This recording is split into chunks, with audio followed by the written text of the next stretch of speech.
Fresh and Buds.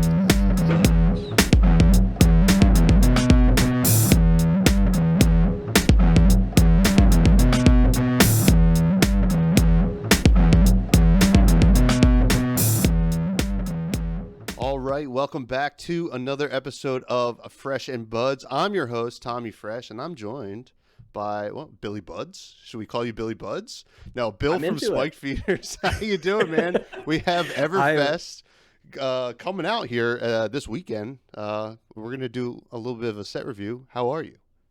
I am so unbelievably excited for Everfest. The one thing that it's funny actually because I used to play a lot of Magic, and one of the things that really got me burnt out on Magic was how frequently new products were being released, especially with like their more recent change to like secret layers and supplemental products and yada yada. Like it would be like there's at least one thing coming out every month, sometimes multiple things coming out each month, and it's like so hard to keep track of.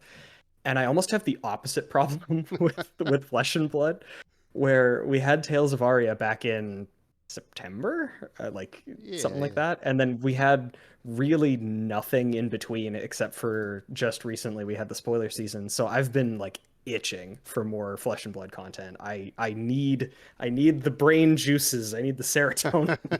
I mean, I'm right there with you. I came from Magic as well, and that was one of the things that got me off of Magic. And then I come to, Flesh and Blood, and I'm just like, oh wait, what? I gotta wait 3 months, 4 months. This is ridiculous. Yeah, But it's the exact opposite end of the spectrum. There's too much and now there's too little. yeah. But I will say the one unfortunate thing about Everfest is I can't draft it, and I love limited, but I can wait till Q2 when we get the next draftable set. But Everfest looks pretty awesome. I'm excited to jump into our review. Do you want to tell the listeners and viewers, because I'm doing some video too, a little bit about our rating system here at Fresh and Buds? Yeah, absolutely. So what we're going to be doing, we're going to be going over basically each and every card today and just giving our thoughts. And we have a bit of a proprietary rating system just for the people here at Fresh and Buds. So at the top, at the tippity top of the rating scale, we have Fresh to Death. And these are the cards that we think are going to be absolutely insane. They're going to play either a major part, they're going to be a staple, they're going to make big waves in whatever deck they can find themselves in. And so that's the Fresh to Death tier. That's like A plus, S tier, whatever you want to call it. Slightly below that, we have just the Fresh tier. Not quite Fresh to Death. But these are going to be cards that are like, they're solid. They're like probably, if you could draft, like we were saying before, they'd probably be like a pretty strong thing that you could find in a draft deck. Good supporting cards for strategies and decks, and that sort of deal. Below that, we have Stale. So again, down, not fresh. These are the middle of the road, sort of like they could have utility. Maybe they're not good now. They could be good later. But as of right now, we're going to be keeping our ratings sort of in the present, in the right now. So the stale tier is going to be stuff that, it might be interesting, but not immediately playable. And finally, of course, keeping with the freshness scale, at the very bottom, we have Rotten. These are cards that are just irredeemably bad. Wouldn't want to see these ever. If you draw one, you're sad. That sort of thing. And thankfully, I don't know that we're going to have that many Rotten tier cards here. There might be a couple that I'd be willing to throw in there right now. That, even if they did get extra support, even if they did get a little bit more, like a little bit easier to use or something, that I just still wouldn't even want to play them. But it's going to be really tough in either event anyway, because all of the cards in this set, I don't know if you have the same viewpoint as me, but all of the art in this set is insane. It's so good. They do. I mean, they do a great job all the time, but I mean, they just keep knocking it out of the park. They just keep doing it. How do they keep getting away with it? So it's to the point sometimes where it's like, yeah, this card is unbelievably awful, but I just want to stare at it because it's pretty. Yeah. I mean, well, I definitely agree with you. Luckily, the supplemental sets aren't really going to give us too many rotten cards, but I'm sure there's a few in this batch. But Yeah, you wouldn't need as many cards that are like just for filling out a draft format like you would for like Welcome to Wraith or something similar. So Absolutely, might be a little absolutely. bit easier to keep this tier a little bit more bare. Yeah, yeah. So I guess we'll get right into it. We're gonna start Mhm. in EVR order as they have it on the website. Starting with Brute, one of my favorite classes. I am a Levia player, and I am not super happy with Everfest for that reason. But we're gonna start with Skull Crushers. This is a Brute equipment. Majestic arms has 1 defense. Whenever you roll a 5 or 6 on a die, your Brute attacks gain +1 attack this turn. Whenever you roll a 1 on a die, destroy Skull Crushers and has Battle Worn. So this one's tough for me because a lot of the thoughts that I had and a lot of the discourse that I saw around Skull Crusher specifically is that this is competing for a spot in a specific type of brute deck. Like you were mentioning earlier, you're a Levia player. Levia doesn't have a lot of dice roll, and if they, I mean, there's like Scabskin Leathers, maybe a couple of the generic brute cards that are here that we'll still be touching on later, but I don't know that it's enough to really usurp the throne that Gambler's Gloves has. Um, Although, actually, now that I say that, another thing that I've been thankful for this set is a lot of the equipment that they've released is not necessarily supposed to usurp previous options, Mm-hmm. but it's supposed to give you a wider variety. Like, you're not supposed to say, oh, well, Gambler's Gloves is better in everything, it's just strictly better. Gambler's Gloves and Skull Crushers lend themselves to different strategies. So it kind of gives you variety, which I really like. Um, in the deck that I think this was intended to be played in and was almost printed for, KO, Yep. I think the Skull Crushers is very good. Yes, yes. Very, very good. um, I agree with you. I mean, nothing's going to really take over Gambler's Gloves, at mhm. least in CC, I don't think. But I do like that it is an option for, I mean, outside of KO. KO is going to be great, I think. And we're going to Yeah. see a lot of cards that are good for KO in the Brute section here. But, the 1 defense could really come up in some matchups. Like in aggro, I could see Levia and Reinar wanting this over the Gambler's Gloves because you're just not rolling your scabskins as much, so you don't Mhm. really need that backup plan. So the 1 defense could really come up. We'll see. I'm gonna land on somewhere in between stale and fresh. Like it's just started to turn a little bit. It's not really the freshest it could be. How are you feeling about it, Bill? Just about hit its shelf life. Yeah. I think I would probably put this in fresh. It's kind of, again, it's a little awkward because even in KO, having the Gambler's Gloves is really good, Hmm. especially in conjunction with another card that we're going to be talking about very quickly, which was also our spoiler card, the one that we got to reveal. But the fact that Skull Crushers works just baseline with Scabskin Leathers, that it's for all attacks for the rest of the turn. So if you find yourself rolling multiple die in a turn, like in KO, you could potentially have like a +3 buff on all of your attacks Hmm. for the rest of the turn with Skull Crushers, which is like not insignificant. Like that's really nice. So I think it definitely plays into the RNG nature, but it doesn't it doesn't necessarily, like, there are a couple of other equipments in this that I'll say are a lot more like, oh my god, like I have to play this. I don't think Skull Crushers is quite at that level, but it does sort of open up the ceiling for like how insane your luck can be in a specific game. Yeah, So yeah, absolutely. It's I would say fresh. Yeah, I mean, it's not a game changer. It's good enough. It's going to see that sideboard play especially, Oh, for sure. and KO is going to really enjoy being brewed with it. So, but next we have another Majestic Swing Big. This is a red pitch, 2 cost, 8 attack, 3 defense. This is a brute attack action. If Swing Big doesn't hit, the defending hero creates a quicken token when the combat chain closes. Now this is a big beater, Bill. This is big. Uh-huh. It was a big attack. Yeah. This is a card that I think is the rate is just incredible here. I think I'm gonna say fresh. I wouldn't say fresh to death quite so much because it's still I mean, the on hit. There's no real great on hit, but I think Rhinar, and I could see even some Levia, and then KO. Obviously, I mean, Yeah. 16 coming in for 2. I mean, that's incredible. Yeah, that's my current thought on it.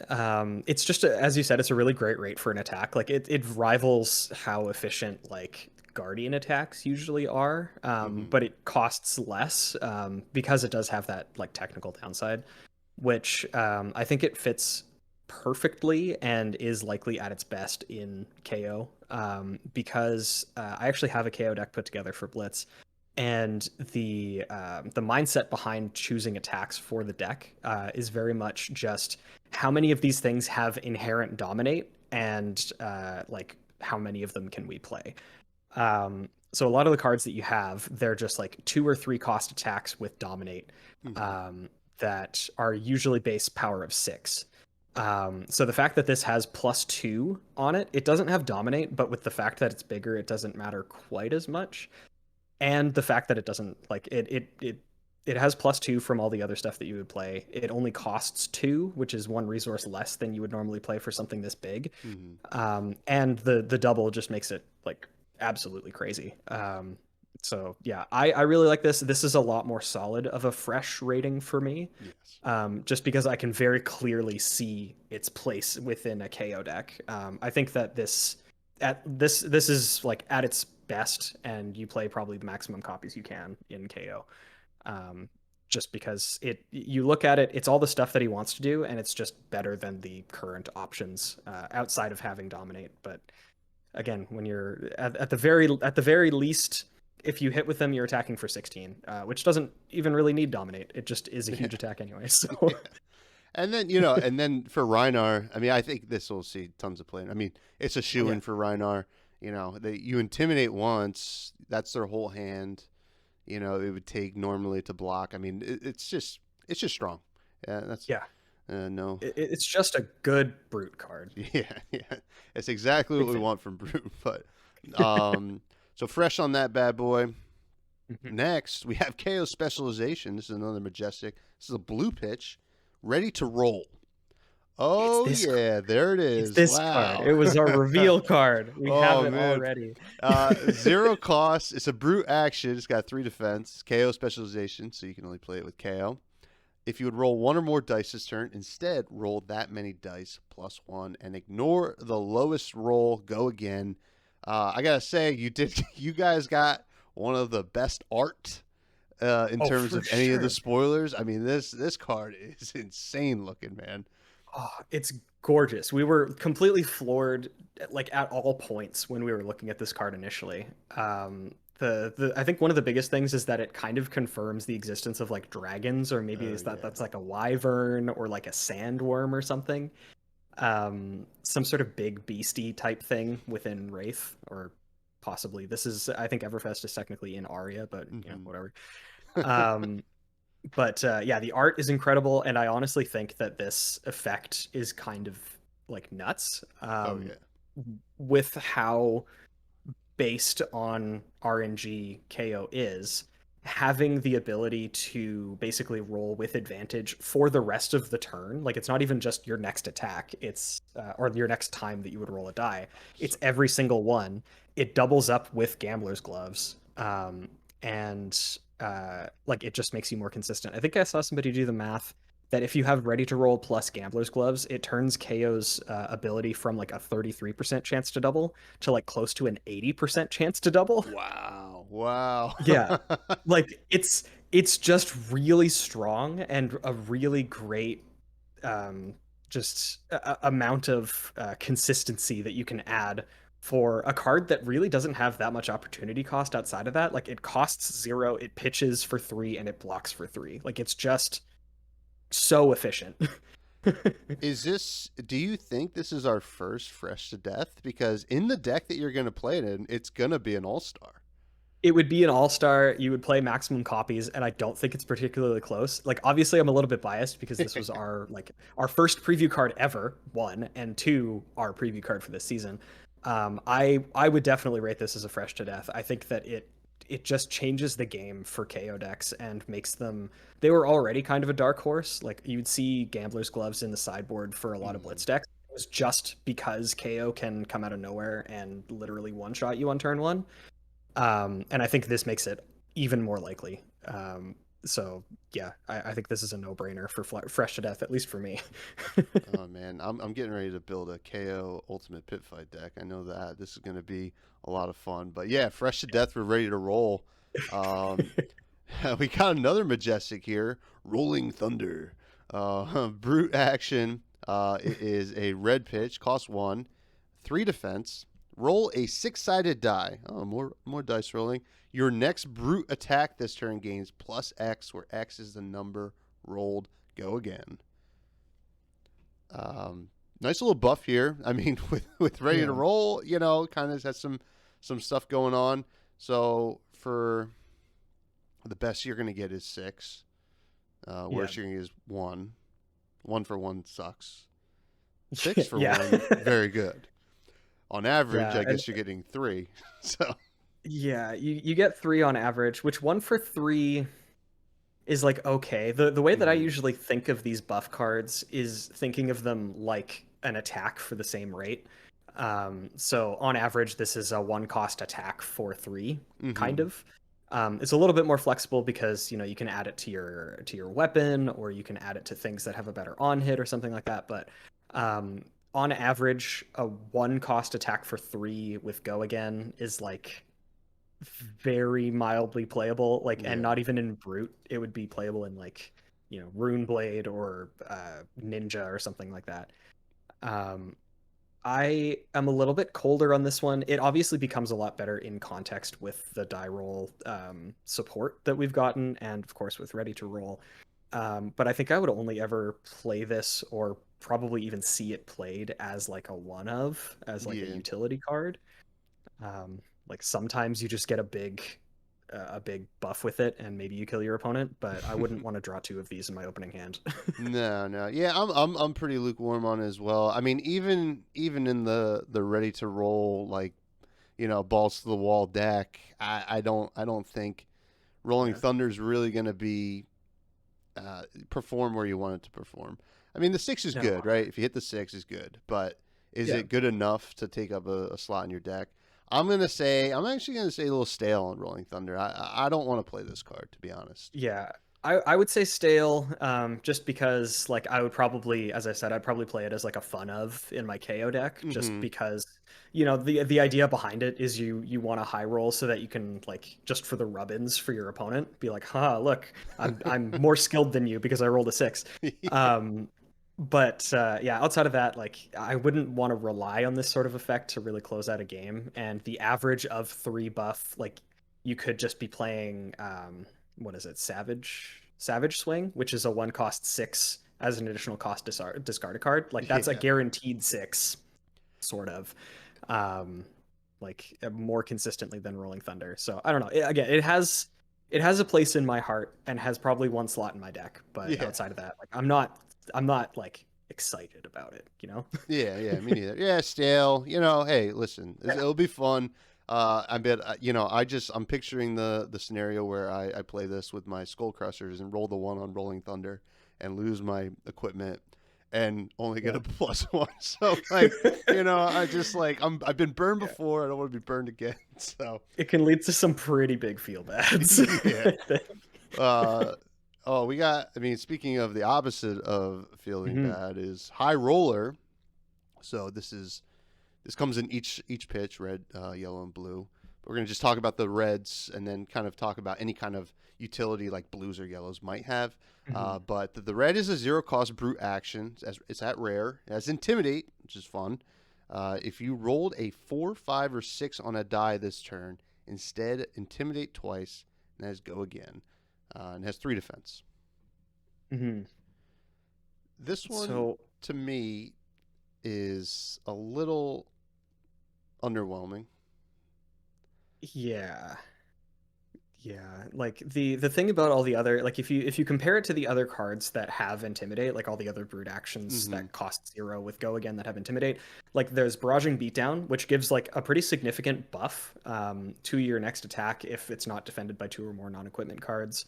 Um, there's, like Massacre, which if you discard it to Intimidate, you're likely intimidating twice because it itself triggers Intimidate, and then Rhinar triggers Intimidate, that sort of thing. Like, so there's usually an additional thing. Like, Intimidate is usually something that's like an added bonus on top. But for this card, it's the main event. Mm-hmm. The only thing this thing does is Intimidate. And like intimidating twice for one card, it's not bad, especially because on a big turn you can remove your opponent's options to block efficiently. You can really mess up their plans. But yeah, if this card sees any play, I think it will likely only be the red version. Yeah.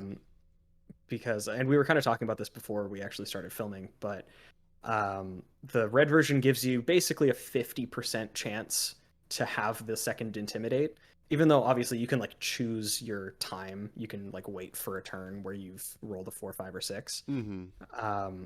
But like you have a 50% chance on average across your die rolls to get that effect off. And on the blue, it's only if you've rolled a 6, Yeah. which I think is like something that you just can't, like, not even KO's own ability is that restrictive. Oh yeah. And it's Yeah. for doubling your damage. So I don't know. This one is like pretty solidly probably between stale and rotten for me. I'd say so. Yeah.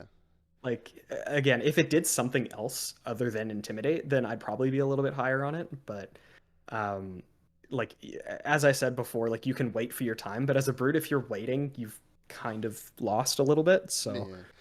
I don't like yeah. that you have to have already rolled. You know. If it gave you another die roll, Mm-hmm. that would be interesting, I think, Yeah. because then it could trigger Skull Crushers. You could get ready to roll, like to hopefully get you to trigger the second Intimidate. But yeah, the fact that you've already had to do it definitely makes it a lot more dependent on other things. So yeah, Yeah. I'm with you. I think I'm leaning a little bit more towards rotten. I just don't think we're really going to see it played. yeah. I mean, I'd be surprised if I see it played, but I could I, be I wrong. I'm trying to be as generous as possible, but Yeah. yeah, I think you might have hit the nail on the head there. Like this Yeah. is again, if it did anything else, then maybe. Yeah. Yeah. But, But yeah. moving on to the next brute card, we got Bear Fangs. It comes in the red, yellow, and blue. It costs 2 for 6 attack, no defense. When you attack with Bear Fangs, draw a card, then discard a card at random. If a card with 6 or more attack is discarded this way, Bear Fangs gets +2.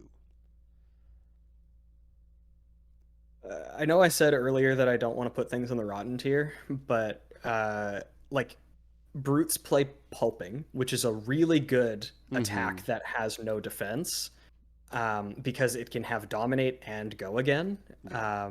and for the same rate as this.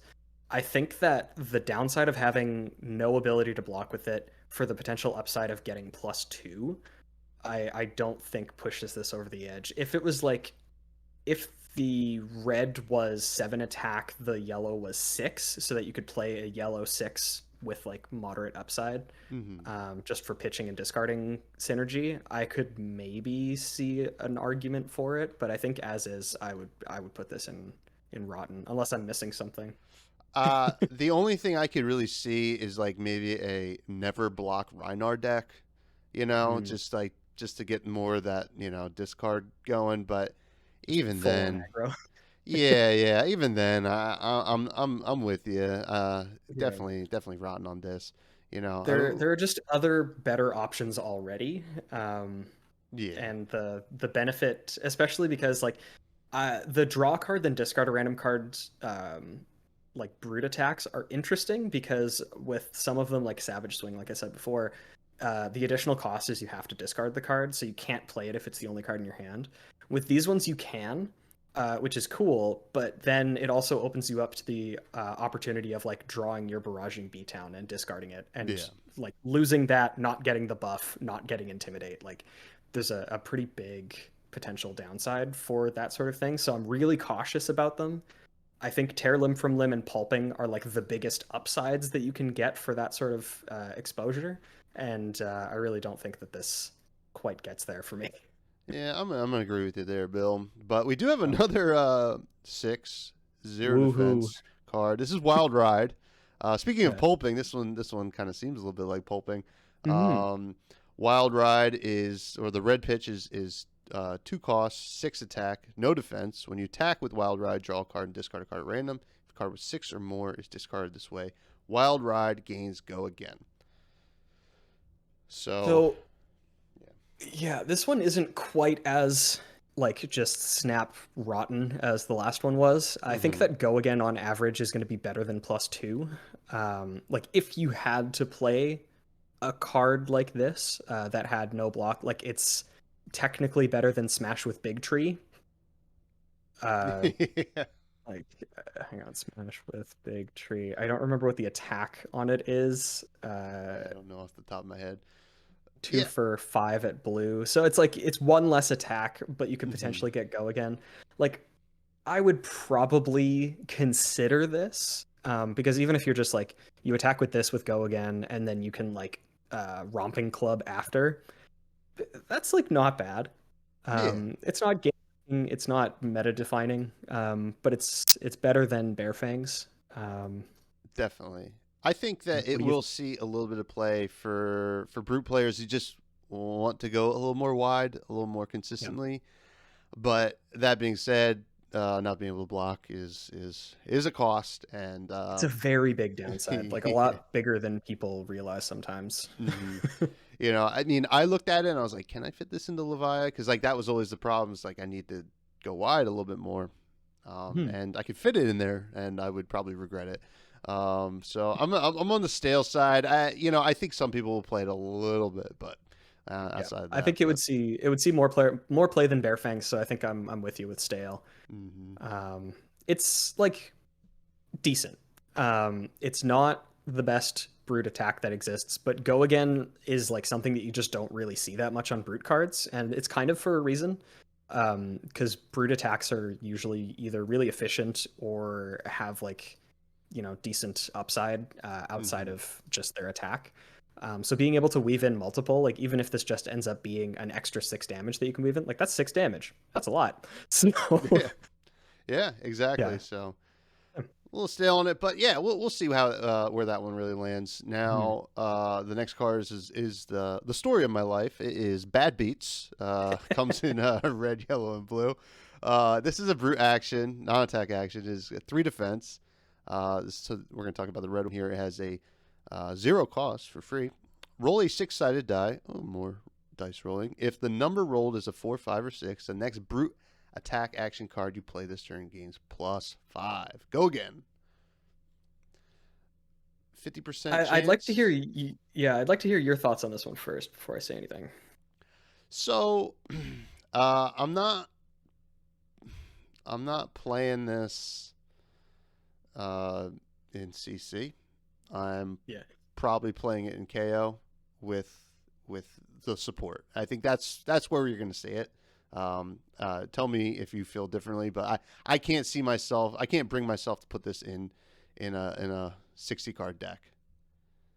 No, I'm just about the same. I like this for Blitz, and I like this specifically for KO, as you mentioned, because like the rate that you're getting the buff at for if you roll a 4, 5, or 6, you get +5. If you also have Skull Crushers, then that's a +6 Mm-hmm. for free. You don't Yeah. have to discard a card.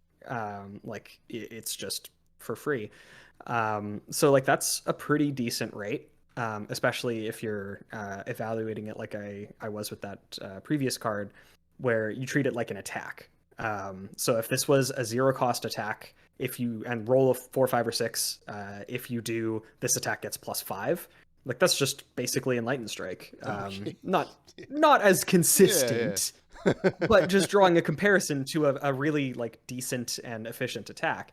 Um, and then of course with like Ready to Roll and or if you didn't want to play Skull Crushers Gambler's Gloves, like it could be decent. It is a 50% chance. So on average, if you wanted to actually average it out, it's like this adds 2.5 attack to your next brute attack action card. Yeah. It also doesn't do your weapon, doesn't buff your weapon, so it makes it a little bit less widely applicable. I would likely, I mean, I say that I play one-ofs in KO so much. I would want to play this as a one-of in KO just because like it's a good rate for a buff, Yeah. and you're rolling the dice anyway. But yeah, I don't think that like if you wanted to play a buff like this, you could just play Red Barraging Beatdown, which gives +4 and intimidates for free. Yeah. Like without trying. You don't have to roll a die for it to do those things. The way I look at these cards and a lot of these roll dice cards is how upset are you to give up your gambler's gloves to get another shot at this card? You know, like, and I think I'd be pretty bummed to look. That's a really good way to frame that.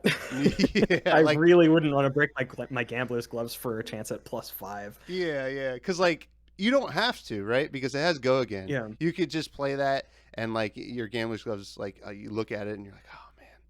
So, or I could just play out my attack and not have the buff. But I'm pretty stale on bad beats. I think it'll be fine in KO, but outside of that, not really on I'm it. probably in between stale and rotten, just because this like most of the die roll cards in this, especially, I mean, they're only brute cards, but all the ones that are applicable to KO, I have like a little bit of a soft spot for. But yeah, realistically, I don't think that this is quite as useful. The fact that it costs 0 is nice. Like they could have made this cost 1 and have it be completely unplayable. Yeah, true. But at 0, it's at least interesting. It's at least something that if somebody was at like an armory event with a brute deck and they played this against you, you wouldn't have that thought in your mind of like, oh, this is a new player. At least I probably wouldn't. No, There I are can some see the cards that you can merits. see where it's like, but yeah, it's like okay, and you could get blown out by this for sure, I think. But on average, I don't think that it's gonna make too many waves. So yeah, probably. I'll tend towards stale. I'm reserving rotten for the real stinkers. Yeah. Yeah. So that was Brute. Brute seems to be kind of just, you know, all things KO in Everfest for the most part. Yeah. But exciting nonetheless. We're gonna move on to Guardian, and I'm going to attempt to pronounce this first card, which is the Fabled, and it's a card I don't ever expect to own or play because I just don't have that kind of luck of opening, but it is Grandeur of Valda, I think. I'm pretty sure that's like spot on. That sounds correct to me. So this is the Fabled, right? That's not, Fabled. Legendary gem, Guardian resource. This is a Guardian card. It pitches for blue, no defense or anything like that, but when you pitch it, create a Seismic Surge token. And how do you feel about this gem, Bill? I sort of had the thought early on that this might be a gem that they were going to do, mostly because of the Rudy secret lair, or I guess it wasn't actually a secret lair, but that had the art cards for all of the gems, and then plus the one that we hadn't seen before that referenced the All-In, which are the like the Guardian clan from Eisenloft, I believe. I'm not super up to date or really knowledgeable on Flesh and Blood lore, but so people were talking about how the next gem was likely going to be Guardian related. And I kind of tossed around the idea of having it be similar to the Runeblade one, or the Viserai one specifically, in my head. And I was like, that feels like it would be really strong because it technically makes 4 resources. Like it pitches for 3, and then it discounts your next Guardian attack by 1 the next turn. The fact that it pitches for 3 is really nice because of how resource heavy Guardians are in general. But the fact that it doesn't block and that it's not like an ice card for Oldhim or anything like that, I think that puts this squarely where like other like the other Fableds are for me, which is fine. It's totally great to see that there isn't like an auto include Fabled. Like you mentioned before, like some people just aren't ever going to own this card, and I think that is not necessarily a bad thing. Like this is very much like in my mind, Eye of Ophidia, where if you have it and you put it into a deck, you could see like this could maybe win you a game. Like it may be a- an upgrade to your deck, but I don't think it's going to be something that like will really change the face of how Guardians function or win. It's just like a nice collector's piece, and I think that's okay. I'm not overwhelmed. I'm not underwhelmed. I am simply whelmed.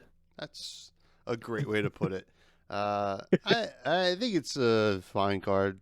Happy to open it, but For sure. and if I opened it, I'd probably play it, and I think that just gives it a fresh for me. You know, Yeah, I it's it's yeah, it's not a bad card. no, It does have downsides in that it doesn't block, doesn't do anything except for pitch, but that's like all the other gems. It's fine. I'm not against that. not at all. But that being said, when I don't open it, I will be shifting it down to rotten. No, but but Yes, confirmed. well, we're gonna move on to talk of the town here. Bravo, star of the show. This is a Majestic Elemental Guardian hero. This is the first time we got a new version of a hero we've already had. It's true. 4 intellect, 40 life, essence of earth, ice, and lightning. At the start of your turn, you may reveal an earth, an ice, and a lightning card from your hand. If you do, the next attack action card with cost 3 or greater you play this turn gains +2, dominate, and go again. I think for me, the most exciting part of this card is just the deck building opportunities it creates by having all three elements. Mm-hmm. Um, I don't necessarily like. I'm very welcome to being proved wrong, and I think there's been some discussion on one of the discords about there being a list that semi-frequently actually triggers his second line, like his main ability, I guess. Yeah. Um, but even I think I would be willing to play this deck and pretty happy to play this deck, even if it was just giving me access to the three different elements. I think that they interplay really interestingly. Um, and it's something that, we didn't expect after Arya. We had each of the heroes that had access to two unique elements. But having access to three is like a real tangible new thing. And yeah, I'm actually really excited to play a version of this deck. I have all of the pulses in cold foil because that's just who I Ooh. am as a person. I only have two of them right now because the other one's in a deck, but I have two of them here. I'm looking to obviously put the third one in there, and then just the different channel cards, Channel Lake Frigid and Channel Thunderstep, I think are going to be like really, really big deals. Oh yeah. Largely, I just want to have fun with this deck. I think some people are saying like this is the end of the world. This is the strongest hero they've ever printed, and that like may or may not be the case. I'm not here to really argue that. Although I guess I should be because this is a set review. Well, I am definitely on your side in terms of this is pretty exciting in terms of the deck building Mhm. opportunities here.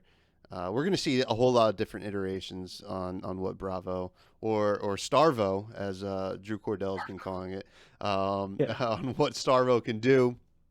Um, it is interesting. Who knows if you can reliably do the hero ability, but Mhm. I don't think you need to. I mean, the fact that you're going to be able to play blinks with in like really strong guardian attacks is all you really need to know about Bravo Star of the show. Um, Yeah. I think he gets a solid fresh to death. I think Yeah, easily. I would say so. Outside of him being like, if he, whether or not he is game breaking, again, is something that is for me neither here nor there. I think just the sheer deck building opportunity and the fact that it's just so different from the other heroes that we've gotten in terms of like just breadth of Mhm. deck building.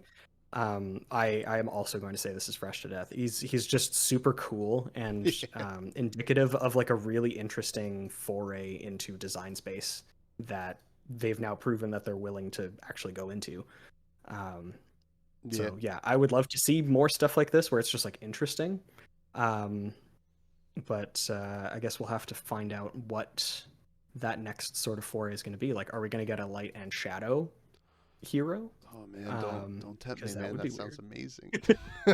I mean, yeah, it's very exciting, like seeing them print a hero like this. Like, wow, okay, Yeah, that busts everything wide open. So, yeah, I am a little surprised that because I had a feeling they would do the essence of all three elements on a hero. I'm surprised they did it with a Guardian and a new version of Bravo. Um, hmm did the hero that had the ability to play all three of those elements need to also be able to play Showtime and Crippling Crush? I don't know. That's not for me to decide. But I just know I will be playing against it, and then hopefully my Carrion Husk helps me in that. But Yeah, easy, like fresh to death. why couldn't have this just been a ranger? Why couldn't Yeah. ranger get more love? Please. No, they can't do that. Why would they do that? It's not allowed. Yeah, but Couldn't possibly. next one is a fun card. And friend of the show, Capolo, guessed completely, almost completely right in his. That was so wild. Yeah, this is Like, Stalagmite, Bastion of Eisenloft. This is the Ice Guardian equipment offhand. Has 2 defense. Whenever you defend with it, create a Frostbite token under attacking hero's control, and it has Temper. And yeah, Capolo, who's a friend of the show, he's going to be on the show soon, and he got that everything right except for some of the wording, and he had it as Majestic.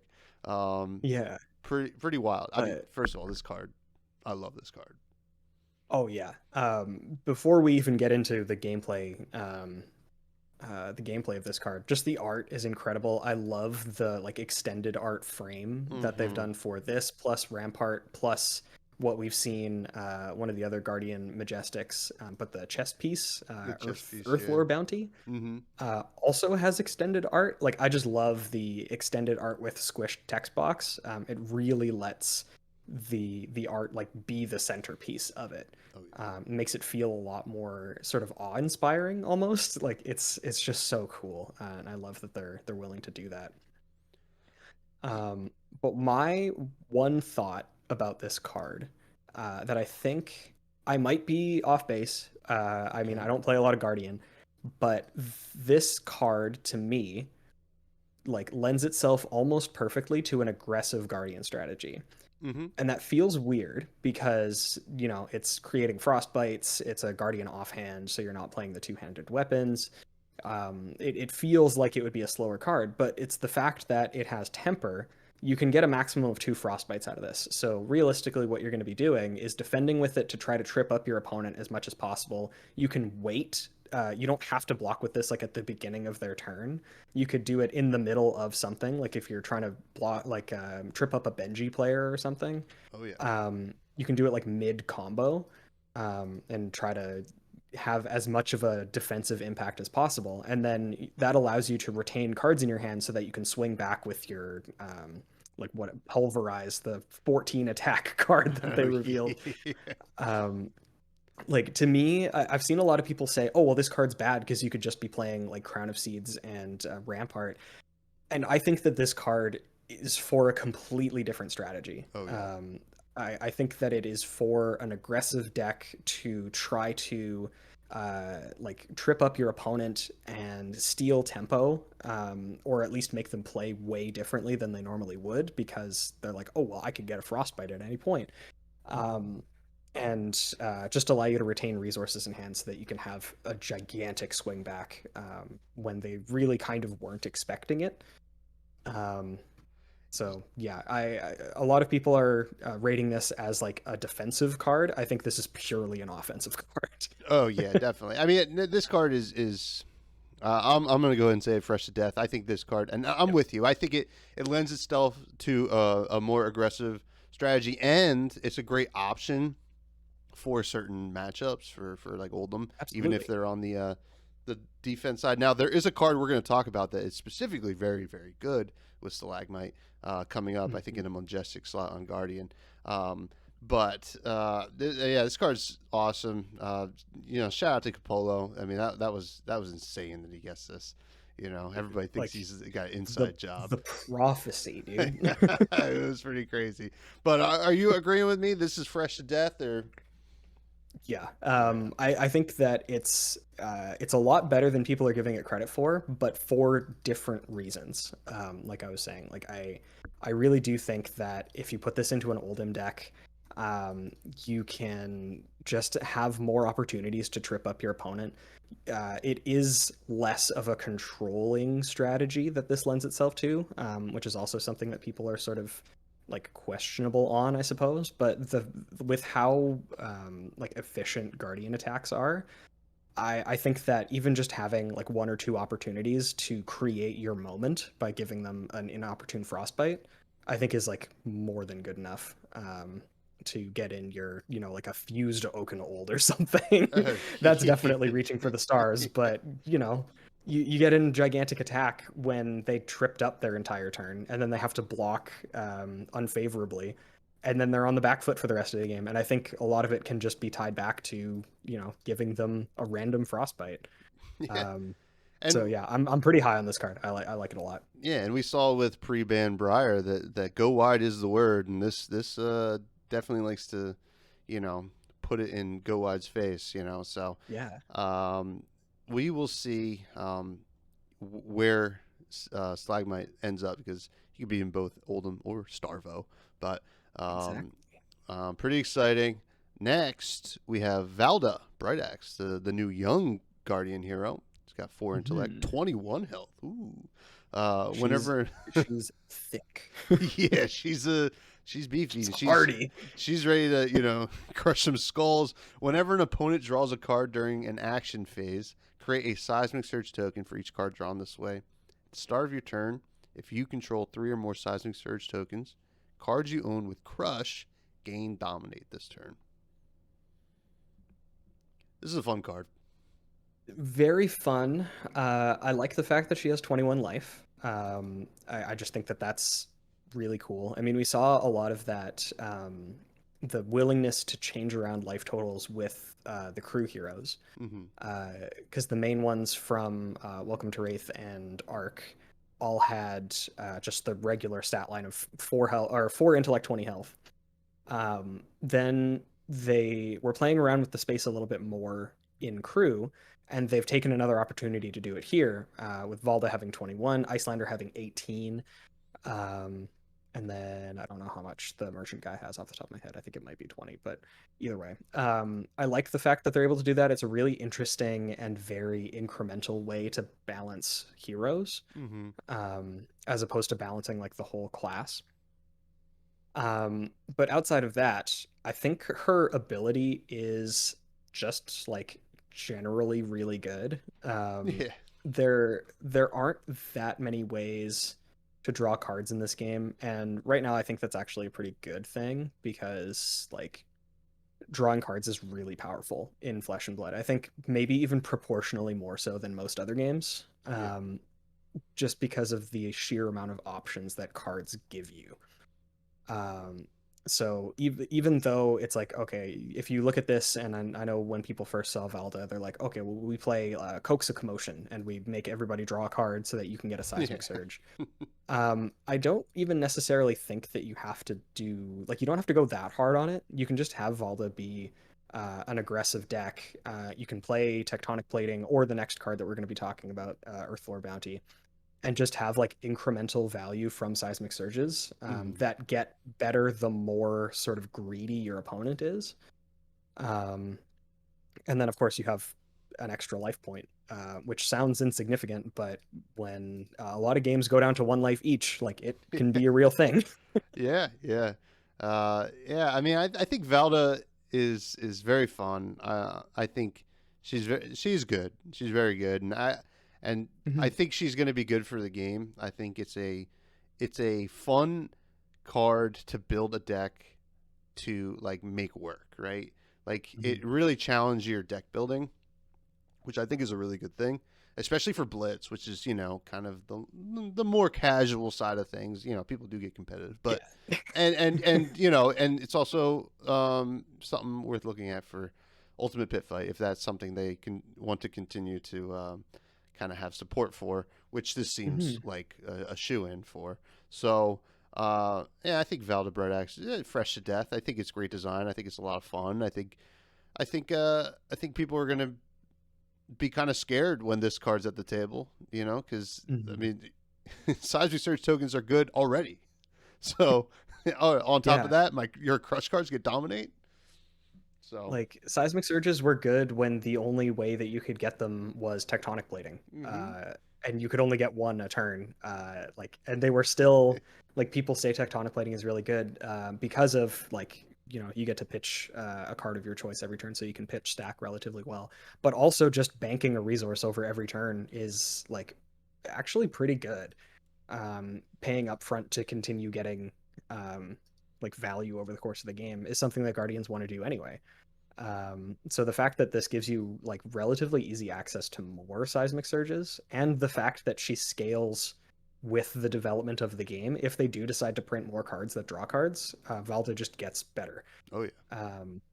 Like she continues to evolve and adapt, and I just think that's great. As you said, it's just great game design. I'm excited to see what sort of impact she makes on Blitz. I would love a point where Blitz becomes a more balanced format and less of a meme, because I think it's just really fun. Yeah. Because the games aren't quite as long as CC. But yeah, I think that if there was a way to make steps towards making Blitz more balanced, I think Valda is the correct path. And cards like Valda are definitely the way we should be going. So yeah, I would say maybe, I wouldn't say quite fresh to death. I think I'd put her at fresh. Okay. I think she's fresh. That's fair. That's fair. Maybe Yeah. I'm just a little excited because she looks like she'd hurt me if I said anything else. But No, we're allowed to differ. We're allowed to differ. We don't have to agree on every single thing. Yeah. Next, we got Earthlore Bounty. This card's very exciting. This is the Guardian Equipment chest. It's Majestic. Whenever you draw a card from the effect of an action card, create a Seismic Surge token for each card drawn this way. Has 2 defense, has temper. Tome of Harvest is very happy about this card. That's exactly the card that came to mind immediately when I first read this card. The deck that I have ready for Earthlore Bounty is a Starvo deck that runs all of the it's like Electrify and So Tomorrow and the other one, all the cards that like incidentally draw cards from Arsenal,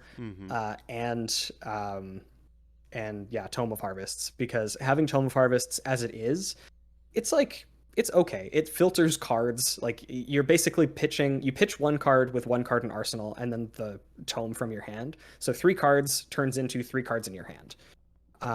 It's basically evenly cycling, just getting a retry. But if you're able to get extra value out of it, a la Earthlore Bounty, giving you Seismic Surges, it just adds, like, even that little bit extra is very interesting and very worth looking at.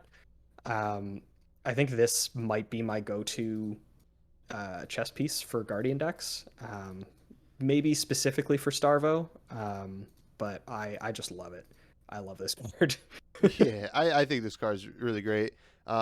We'll see if it sees as much play in original Bravo, but I mean, I could see it Oldham Starvo really going off with Earthlore. Yeah, Oldham too. Yeah, so yeah, this one for me, this one's a very easy fresh to death. Yeah, I'm very, very excited to play with this card. Oh yeah, this is gonna be fun. And another just amazing piece of art. I mean, she's that bicep incredible. Like, dude, bigger than my house. Whoa. But next we got I mean, speaking of great art, Pulverize. This is speaking of bigger than my house, this attack. My God. This is the red pitch, 10 costs. Oh, that's pretty expensive. It has 14 attack, 3 defense. This is a Guardian attack action. It's Majestic. Has a new mechanic. Heave ho. Heave 3.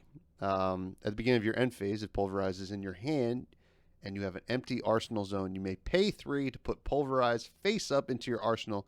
If you do, create 3 Seismic Surge tokens. When Pulverize hits a hero, their first attack during their next turn has -4. Whew.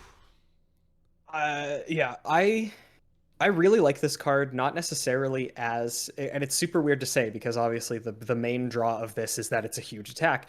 I think Heave on its own, with a couple of the other portions of this card, make it really interesting as like a utility piece because it turns on Rouse the Ancients on its own. Like you just reveal this and you've satisfied the requirement for Rouse. The Heave thing is interesting because creating 3 Seismic Surges sounds like something that Valda would like to do. So you can just heave it into your arsenal, get the 3 Seismic Surges for Valda's ability on the next turn, and then you just go to town. The fact that 1 extra Seismic Surge brings it down from 10 to 6, which 3 and 6 are obviously very important breakpoints for Guardian, because it means like for 3s you only need 1 blue to pay for it. With 6s you only need 2 blues.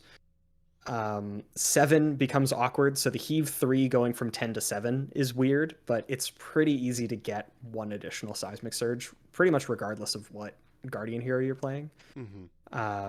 Even just with a Tectonic Plating. Like I think that Pulverize is, as weird as it is to say, it's a really great enabler. Yeah. In my opinion, like it's just a really interesting set of things, and then also it just happens to be a big attack.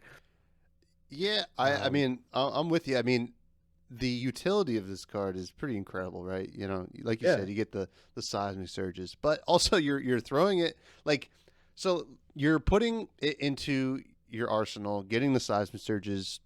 All of a sudden, you have something to Tome of Harvest with, or Crown of Seeds out of there, replace it. I mean, actually, the unfortunate thing, just to cut you off there, Crown of Seeds does say face down card. Oh, face down. Never mind. Actually, so very specifically, Crown of Seeds doesn't work, and I was just as devastated as you are. I'm certain. Okay, now does Tome of Harvest work, or am I wrong there? Tome of Harvests does, if I remember correctly. I'm actually just pulling up Crown of Seeds to make sure that I'm not telling you lies. Yeah, put a face down card from your arsenal on the bottom of your deck, but then Tome of Harvests is just a card from your arsenal, I believe. Okay, good. Yeah, as an additional cost to play this, put a card from your arsenal on the bottom of your deck. So, nice catch on the Crown of Seeds. I would have been torched in the comments. I was very devastated, and I was operating on the exact same thought, like on the same train of thought as you. And if it did work with Crown of Seeds, I think it would be like too strong. Yeah.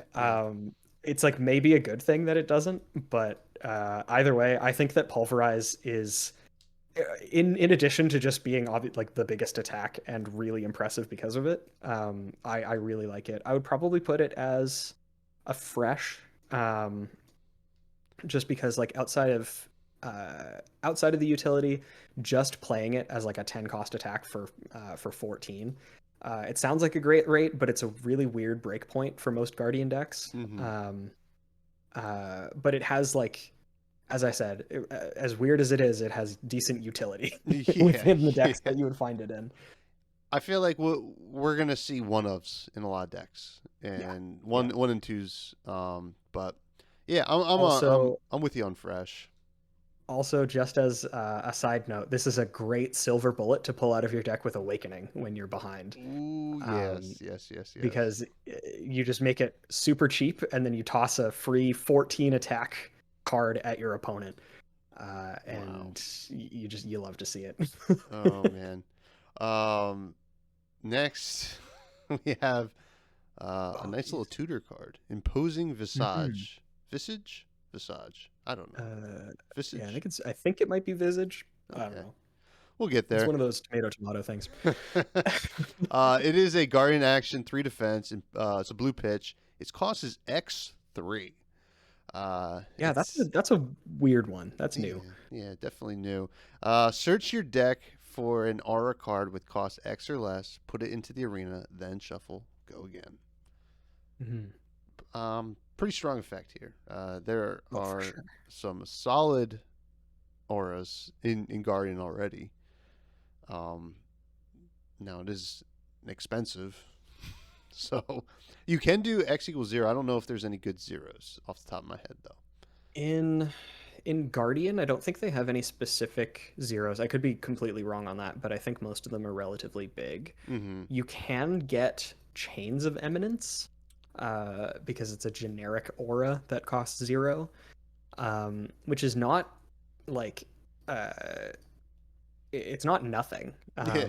Chains of Eminence has seen some amount of play as like a niche sideboard card, and being able to tutor it, especially with like a flexible tutor, is like it's worth looking at. I think absolutely. Um, Something that I really like, because it still lends itself to a really nice breakpoint, is you can pitch 2 blues and this to find Showtime to tutor a Guardian card, and then on your next turn you get to draw a card off the Showtime. So Ooh. it kind of replaces itself a little bit, and also is like a secondary tutor. This can also technically be just any action card, or any attack action card rather. Yeah, Um, I think it's yeah, gonna see quite a bit of play in the yeah. more control-y versions of Guardian. Mhm. I don't know. I mean, I guess one cool thing you can go get is the Channel Lakes, right? Yes, Yeah, yeah. yeah. You can get Channel Lake Frigid. That would cost 5, which is actually fine if you think Mm-hmm. about it, because if you pitch 2 blues, you can activate Tectonic Plating, and then with your 5 left over, you can Imposing Visage for Channel Lake Frigid. Oh yeah. So like that's a pretty good break point. The other card, or the other deck that I guess the other instance that I wanted to play this in, is to get Channel Thunderstep in Starvo. Ooh. Um, Initially, when this was first revealed, the cost wasn't completely clear, so people thought it was only XX. So Oh it would yeah. have been pay 2 to get Channel Thunderstep. But now that it's 4, 4 is a little bit awkward. I think I would still maybe play it, because giving go again to your attacks is really strong in Guardian. Yeah. Um, but it's less exciting now. I think just the flexibility of it on its own, though, is like for that, maybe for that unique case, maybe I'm not as excited for it. But for every other like situation, and how much of a toolbox this can make your deck, I really like it. I like this sort of, you can adapt your game plan to what's going on thanks to Imposing Visage. You can find, if you are playing chains, you can find your chains a little bit more consistently. Like it's really neat. Yeah, and I think I would say fresh for imposing Yeah, I would visage. also say fresh. If it was XX, I would say fresh to death for sure. Mm-hmm. X3 is a little bit more awkward. Although I guess the nice thing about X3 is once you start hitting, like, if you wanted to get something that cost 4 or 5 or 6, you start to get better rates on Yeah. it. Instead of having to pay 8 for a 4 cost thing, you're only paying 7. So um, it scales nicer at higher mana costs, but for the lower stuff, it's a little bit more taxing. But yeah, as it is, solid fresh. Yeah, Like yeah. it. Look at that one for later sets for sure, as more Oh, auras for are sure. printed. Speaking Yeah, of a it's good it. aura, I think this Mhm. next one is a great one to go get. This is Nerves of Steel. It's a blue pitch, costs 3, 3 defense. When it enters the arena, remove a -1 defense counter from a chest equipment you control. Battle Worn and Temper on equipment you control doesn't trigger if it defends an attack with 2 or less attack. When your hero is dealt damage, destroy Nerves of Steel. Um, this is great with both Earth Lore, Bounty, and Stalagmite. I mean, wow, Yes. against certain decks, but man, oh man, this card's gonna be annoying. Yeah. Especially because the deck that I'm most excited for right now is Benji. This deck, or this card, like, oh my god, it makes Benji cry so bad, because the only things that your opponents can defend with, if they're defending your attacks, is with equipment. And most of the time, you're willing to trade your cards for Battle Worn and Temper counters. Hmm. But with this, like, you don't actually get to come out of the exchange with more stuff, as long as they're able to defend most of your other things. So like yeah, Nerves of Steel is great. Unfortunately, the remove -1 defense counter is only from chest equipment. Yeah. If it was from any equipment, then like Stalagmite, Oh yeah. just get a refresh on that. Like I see why they didn't do it because of that, but like I gotta live the dream sometimes, right?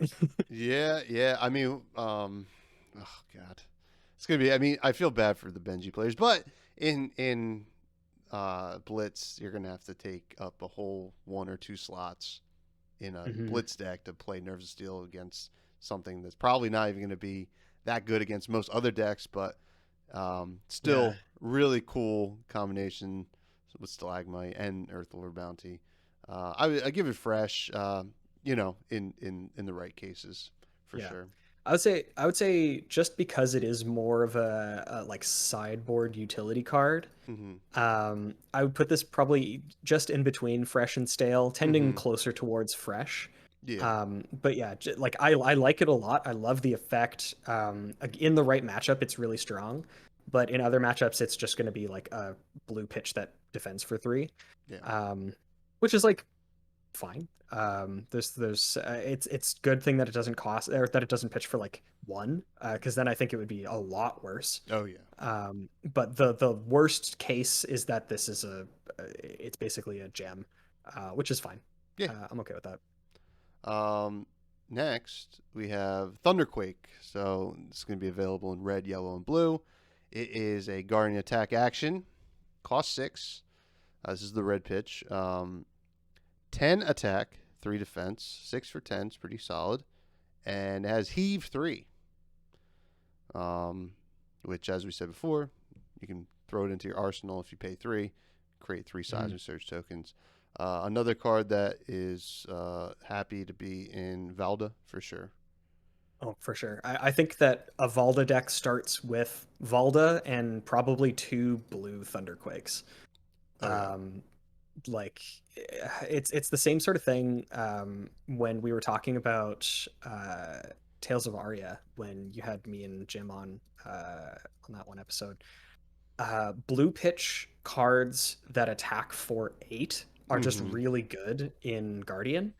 Um, and then this one has the added benefit of allowing you to not only bank 3 resourced into your next turn, but also like interact nicely with Valda. Like if you're playing it in a Valda deck, it Oh like yeah. helps out a lot.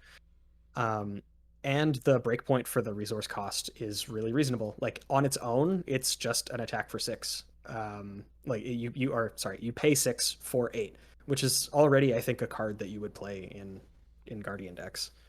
Yeah. Um, Worst case is if you have to get in the defensive after heaving this, you keep 1 blue and then you come in for 8 for 3 resources on the following turn.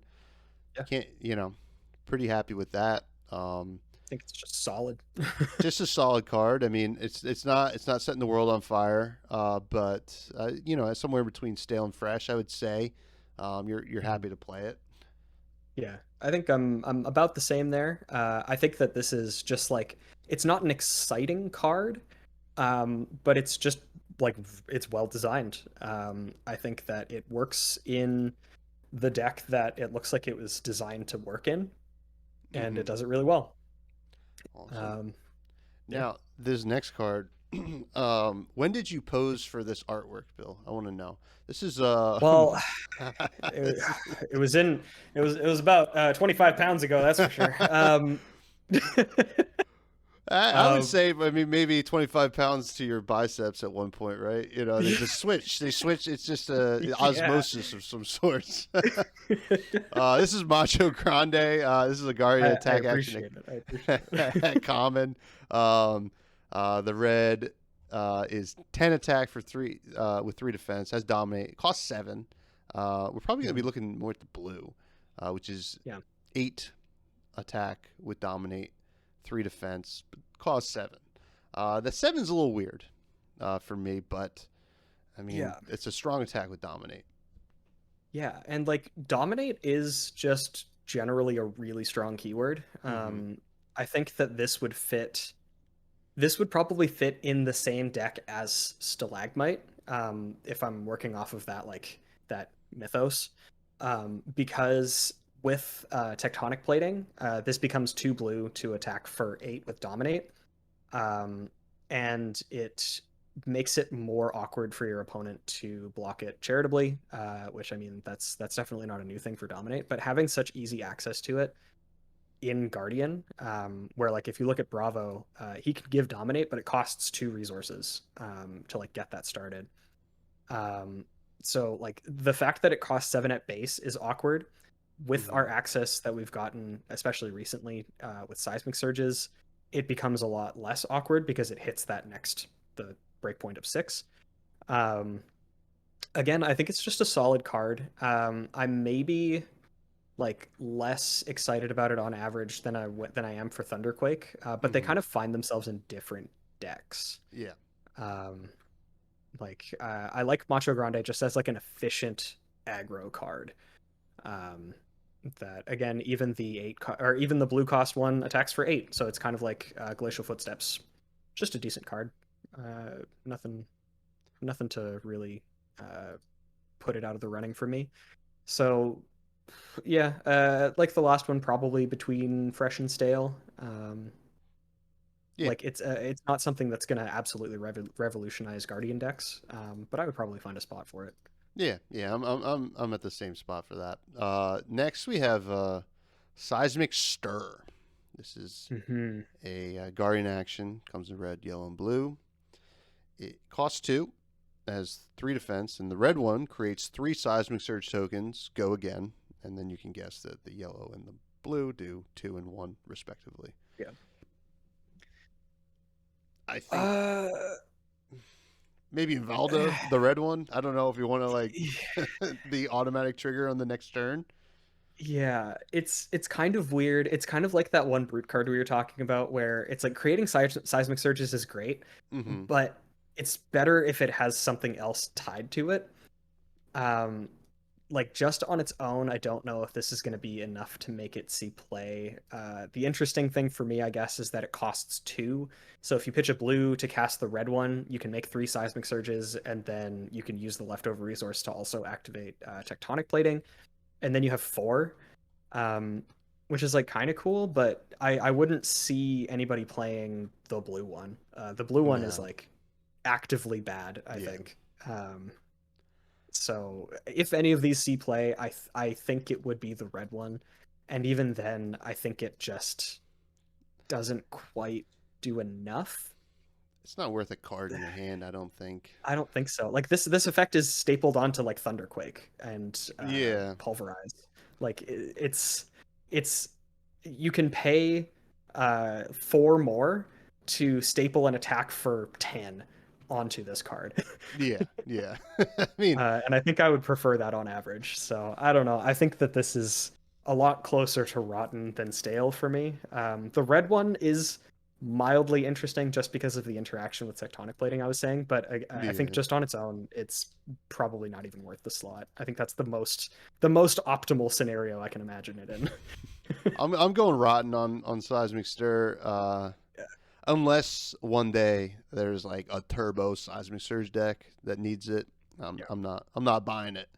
Until they become like as important as Rune Chance, I think we're okay just letting this one sit. Yeah, I think we're far away from that. Next we have Steadfast, which is a Guardian instant. Comes in red, yellow, and blue. The red costs 3. And prevent the next 6 damage that would be dealt to your hero this turn by a source of your choice. This is a sideboard card, if I've ever seen one. Yes. Yeah, this is definitely not something you'd want to main board. I'm like kind of struggling to see the utility for this. And before you lambaste me for saying, well, it prevents 6 damage. Like the red one is, it's good in that it prevents 6 damage, but it is also a red card, which is always a liability in Guardian. Yeah. To me, I always funnel towards the blue cards, so that they have the maximum utility and that they let me cast my other stuff. And for this, like I would probably want to play this against something like Wizard, And Yep. in that event, I'm pitching a blue cost and playing a blue cost, so 6 resources total to prevent 4 damage, Yeah. which is only moderately better than Arcane Barrier 3. So Yeah. unless the red is just that good, being able to prevent 6 from a single source, like being able to prevent like a forked lightning combo or something with one of the new wizard cards that Ether Wildfire, which we'll definitely Mm-hmm. be talking about. It's like really narrow to me. It's interesting, and it is absolutely a sideboard card. I could see this making sideboards for Guardians if the meta tends towards needing this much. Um, I but agree. for me, I would say this is probably, at least right now, I would say that this is rotten for me. I'm gonna say stale. A sideboard stale. Um, Mhm. I think the red one. I think it depends on how strong we see Wizard be. I think the red one will probably see play in Starvo Mhm. sideboards. I think Yeah, probably that's where we're gonna see it. I mean, 6/6 arcane like damage is 6 is a lot. yeah, it is big, and I think what you do is you kind of arsenal it and then wait, you know, Mhm. and we'll see, we'll see. I'm not super high on it. It's like a sideboard stale for me, but yeah, we'll see how it plays out. It's all dependent on the wizard players out there, Yeah, which it's really just dependent on how the meta shakes out. yeah. Like I could see this being something that ends up being useful, especially at some point. But as it is right now, like again, looking at the blue one for arcane damage, like I don't know. I guess it does technically help you turn something that maybe wouldn't block into something that does block, Mm-hmm. because it doesn't like have block innately. But um, I would like to see a card like this be like useful and meta, um, but I don't think it's quite now No. for this card. Um, yeah, but that's Guardian. Yeah. You think Guardian got a little help this set or what, man? I mean, Yeah. Some of their stuff, like I think on average, Guardian just got really solid support. oh yeah. Like with the introduction of Heave, with the really nice toolbox tutor and imposing visage, just like Macho Grande just being a generically decent aggro card, um, like Earthlore Bounty being a cool build around to like play basically mono big cards, and also sort of give you more benefit from drawing cards. Like Guardian just feels like solid and consistent, but maybe not quite as like divisive or Mm-hmm. the other word that I'm looking for, as some of the other cards that the other classes have gotten. Not quite as discussion grabbing or discussion generating, but definitely like fine. Yeah. Um, just good. Yeah. Just good. But that, that moves us on to Ninja. Um, Ninja got a Yeah, new. here's where that sentiment kind of explodes Ninja a little bit. Ninja got some a headpiece. New headpiece is the Mask of the Pouncing Lynx. This is a ninja equipment head. It has 2 defense. When an attack action card you control hits, you may destroy Mask of the Pouncing Lynx. If you do, search your deck for an attack action card with 2 or less attack, banish it, then shuffle. You may play it this turn. This has Blade Break. Now, I Yeah, don't I play think a this lot of card is Ninja, so I'm going to defer to I you. think this card is nuts. There's been a lot of discussion about whether or not this takes the place of Mask of Momentum, and Mm-hmm. it's like what I've said for the other pieces of equipment. This like caters to a different strategy, Yeah. and outside of like if this was the only card we got from Everfest, I'd be like, yeah, you know what, this is a pretty solid card because it's essentially a Katsu ability just on a headpiece, Yeah. which can be really helpful for like extending combos or pushing through damage. And tutoring cards is just historically in every card game really strong. Having access to any card at any given time is really nice. Um, in the context of the cards that we're going to be going into, though, I think this card is like maybe broken. I think this card is really, really, really good. It's not quite as dependent, or it doesn't quite give you the same amount of inevitability as a Mask of Momentum does. Mm-hmm. I actually have really strong opinions on how good of a game design Mask of Momentum is, just based solely on there are games that you can play when you're playing a ninja deck, and you can have Mask of Momentum trigger exactly 0 times. It can draw you no cards throughout the entire game, and it can still be one of the reasons, like one of the major reasons why you win a game. Oh yeah. The fact that your opponent just has to play so differently around it, and the game ends up becoming like it changes the way your opponent has to evaluate your attacks and makes them block really inefficiently and stuff like that. Like, I think that that's really cool game design. And Mask of the Pouncing Lynx is just straight up OTK. Find your good attacks with good on hits, i.e. the Benji Specialization, which is 2 cards later than this. And yeah, so again, totally different strategies, really good option for headpieces. And I think that this is like the tippy top of Fresh to Death for me. I think this card is ridiculous. Wow. Wow, the tippy top. Oh my god. Yeah, man. Yeah, I mean, Mask of Momentum's great, right? And I guess this is the choice, and I agree with your sentiments on Mask. I don't. I'm probably on high fresh on Mask of the Pouncing Lynx just because of how good Mask of Momentum is. I don't really. I mean, but then again, I don't really play Ninja as much, so I'm gonna defer to you because, you know, you're passionate about it, and you know, hey, listen, no, I mean, I could see the merits of it because you go in to find something, and we're gonna talk about some of these cards that you can find, and yeah, it's pretty wild. So, Fresh to Death from you, high fresh from me, awesome. It's an awesome card. Oh, I respect that a lot. And of course, the other thing that makes this really important, just as like a final note, is that it just interacts so favorably with Benji's ability. And that's the other thing too. In like a Katsu deck, in an Ira deck, I don't think this is nearly as impactful as Mask of Momentum. It is. I am rating it high fresh to death based specifically on its interaction with like, within a Benji deck and with his specializations and just the way that you would build the deck. But in that, I think that Mask of the Pouncing Lynx, like in that set of circumstances, I think this card is broken. Oh yeah. I think it's really good. Yeah, definitely in that context. Next we have Break Tide, which is a Majestic. Yellow Pitch. This is a ninja attack action.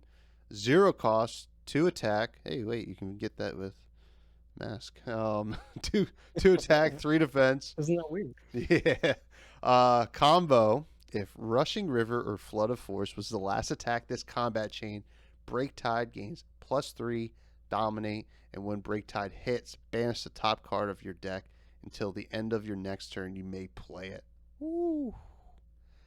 Okay, I mean, until the end of your next turn text is really interesting because a lot of these effects have just been till the end of this turn.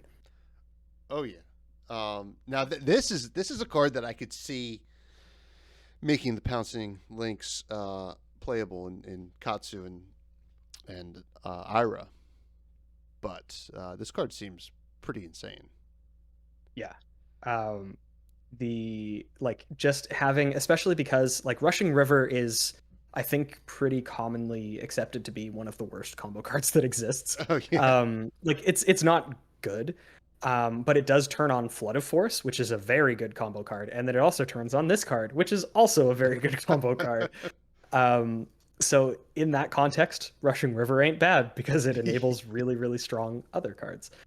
But yeah, like having a free attack for 5 with Dominate that also draws a card is just genuinely really, really strong. As you were mentioning with Mask of the Pouncing Lynx, in a like if you attack with a Flood of Force and it ends up hitting, you can search for the Break Tide and then end with Break Tide. and be like basically set up again for your next turn if that was the end of it. Or if you break Breeze Rider Boots, because this has combo, it would get go again because of Breeze Rider Boots for the like, because all of your combo cards get go again until the end of the turn after you break the boots. Which if you hit another, say, I don't know, if you hit the next card we're going to talk about, Spring Tidings, you can then play it. And you can just like go off. Like Break Tide and Flood of Force are really great enablers for the strategy because they're free. They essentially draw cards. Flood of Force goes into Break Tide, which is kind of bonkers in my opinion. Oh yeah. And yeah, it has 2 or less attack. So it just, you can search it off of Mask. I think it's extremely solid. So yeah, I would say probably fresh or high fresh for Break Tide. I'm gonna say high fresh on Break yeah. Tide. I think it's very good, and Yep. I think it probably will perform at fresh to death levels. But I could see that for yeah. sure. But I think on average, pretty high fresh, which is still very good. Oh yeah, especially for ninja decks where the cards are pretty, like the slots in the deck are pretty highly contested anyway. But yeah, I think this fits in really nicely. It helps you extend, and it just is a good aggressive card, being 0 for 5 with Dominate in the optimal scenario, which is realistically the scenario you're going to be casting it in anyway. So yeah. Next like we have a card that you're excited about. Spring Tidings. This is a Majestic. Cost 0. It is a ninja attack action. 2 attack, 3 defense. It is Benji's Specialization. When Spring Tidings hits, draw a card for each other attack action with 2 or less base attack you control on the combat chain. Go again. Whoa. I mean, wow. This card's out of control in Benji. This card, I mean, so I will preface this with, I know a lot of people are frustrated about the amount of support that Blitz Heroes got with this set, and that they don't care about a lot of it or whatever. I am so unbelievably excited for this card, and there are like there are a couple things and a couple reasons why that I think like this card plus Mask of the Pouncing Lynx, just the way that they interact is so disgusting. So the main thing for me is in a deck that I was putting together just as like a spec list for this. Spring Tidings was basically the only card in the deck other than like leg tap. I think like some of the combo enabler cards, the cheap ones that just have go again already, that are unblockable because of Benji's ability. Outside of those and Spring Tidings, everything else has combo. Mask of the Pouncing Lynx allows you to tutor Spring Tidings because it has 2 or less attack. Spring Tidings cares about base power. So, for example, if you cast Break Tide previously and it got the +3 and Dominate, even though it's not an attack for 2, it has base power of 2. Oh, yeah. And Spring Tidings doesn't care if the other cards hit, just if they're on the combat chain. Like, they can have blocked all of your other stuff, and you can still draw cards off of it. And if you're not breaking the combat chain and you draw into a second Spring Tidings, it combines with the amount of cards that you drew previously. So, for example, I'm getting so excited, I'm knocking my microphone around. But, like, for example, this is like maybe Magical Christmas Land. But say you had 4 cards in your hand. They all had unblockable because of Benji, because they were like attacks for 1 or 2 or whatever. Yeah. You attack with all 4 of them. Your opponent doesn't block one of them. And the one that does hit, you are able to break your Breeze Rider Boots to give all of your combo cards go again for the rest of the turn, and you break your Mask to get the Spring Tidings from your deck. Banish it, and then you can play it. You play it. Spring Tidings will, like, maybe hit, maybe not. That's kind of the thing about it, too, is that they can still block with their equipment. But depending on how they do it, if this does hit, let's just devil's advocate. If this hits, you draw 4 cards because of your previous 4 attacks. Then, again, devil's advocate, say that you drew another 3 cards plus another Spring Tidings. You attack with those other 3 cards. You attack with the Spring Tidings. You draw 7 cards. My God.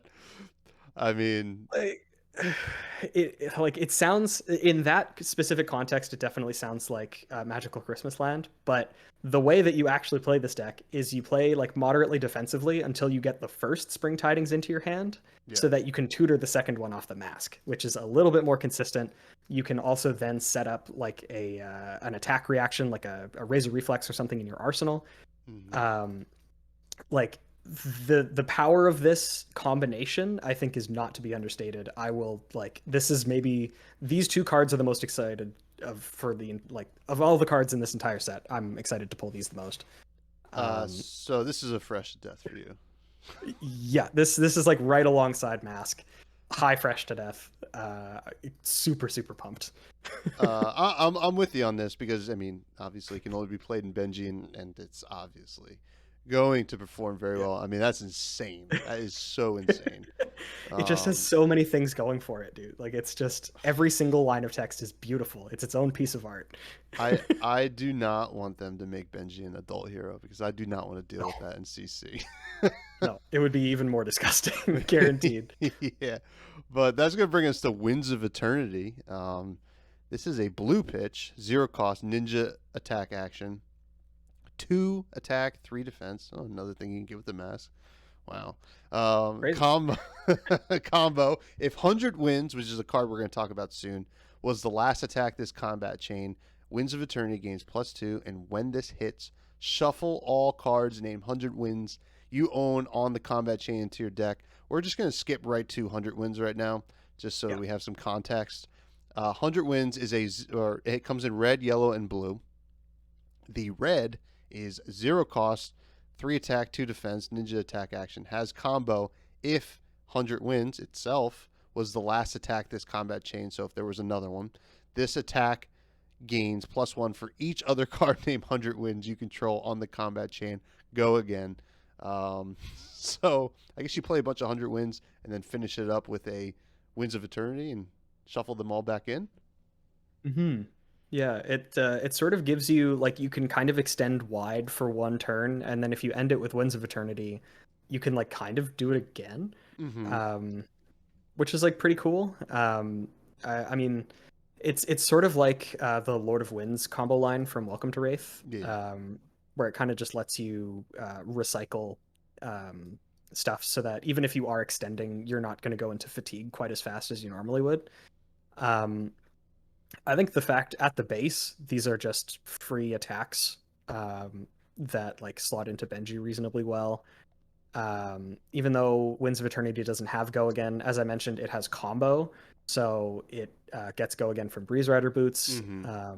I think these are just solid. They're not quite as game ending as I think Spring Tidings is going to be. Yeah. But I think they're like solid additions to a ninja deck. Very fun. They're like a self-contained combo line. Yeah. Which is kind of cool. Very fun. I think I would give fresh to the combination of both these cards. Yeah, I would say fresh for both of those for sure. Yeah.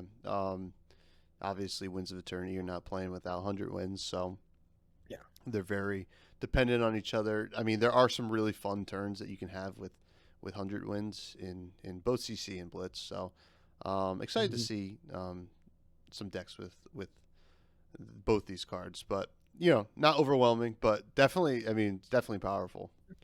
Just solid. Yeah. Just fine. But next we have Ride the Tailwind, another 0 cost ninja attack action. Comes in red, yellow, and blue. This is a common. It has 3 attack, 2 defense on the red. When Ride the Tailwind hits the next attack action card with 2 or less base attack, you play this combat chain, gains Go Again. Go Again. I was first kind of medium on this card. But like at its base, the red one is just a free attack for 3 with Go Again, which is like fine enough for an aggressive card, like a go wide strategy. But the thing that I actually just clued into right now, it cares about base power.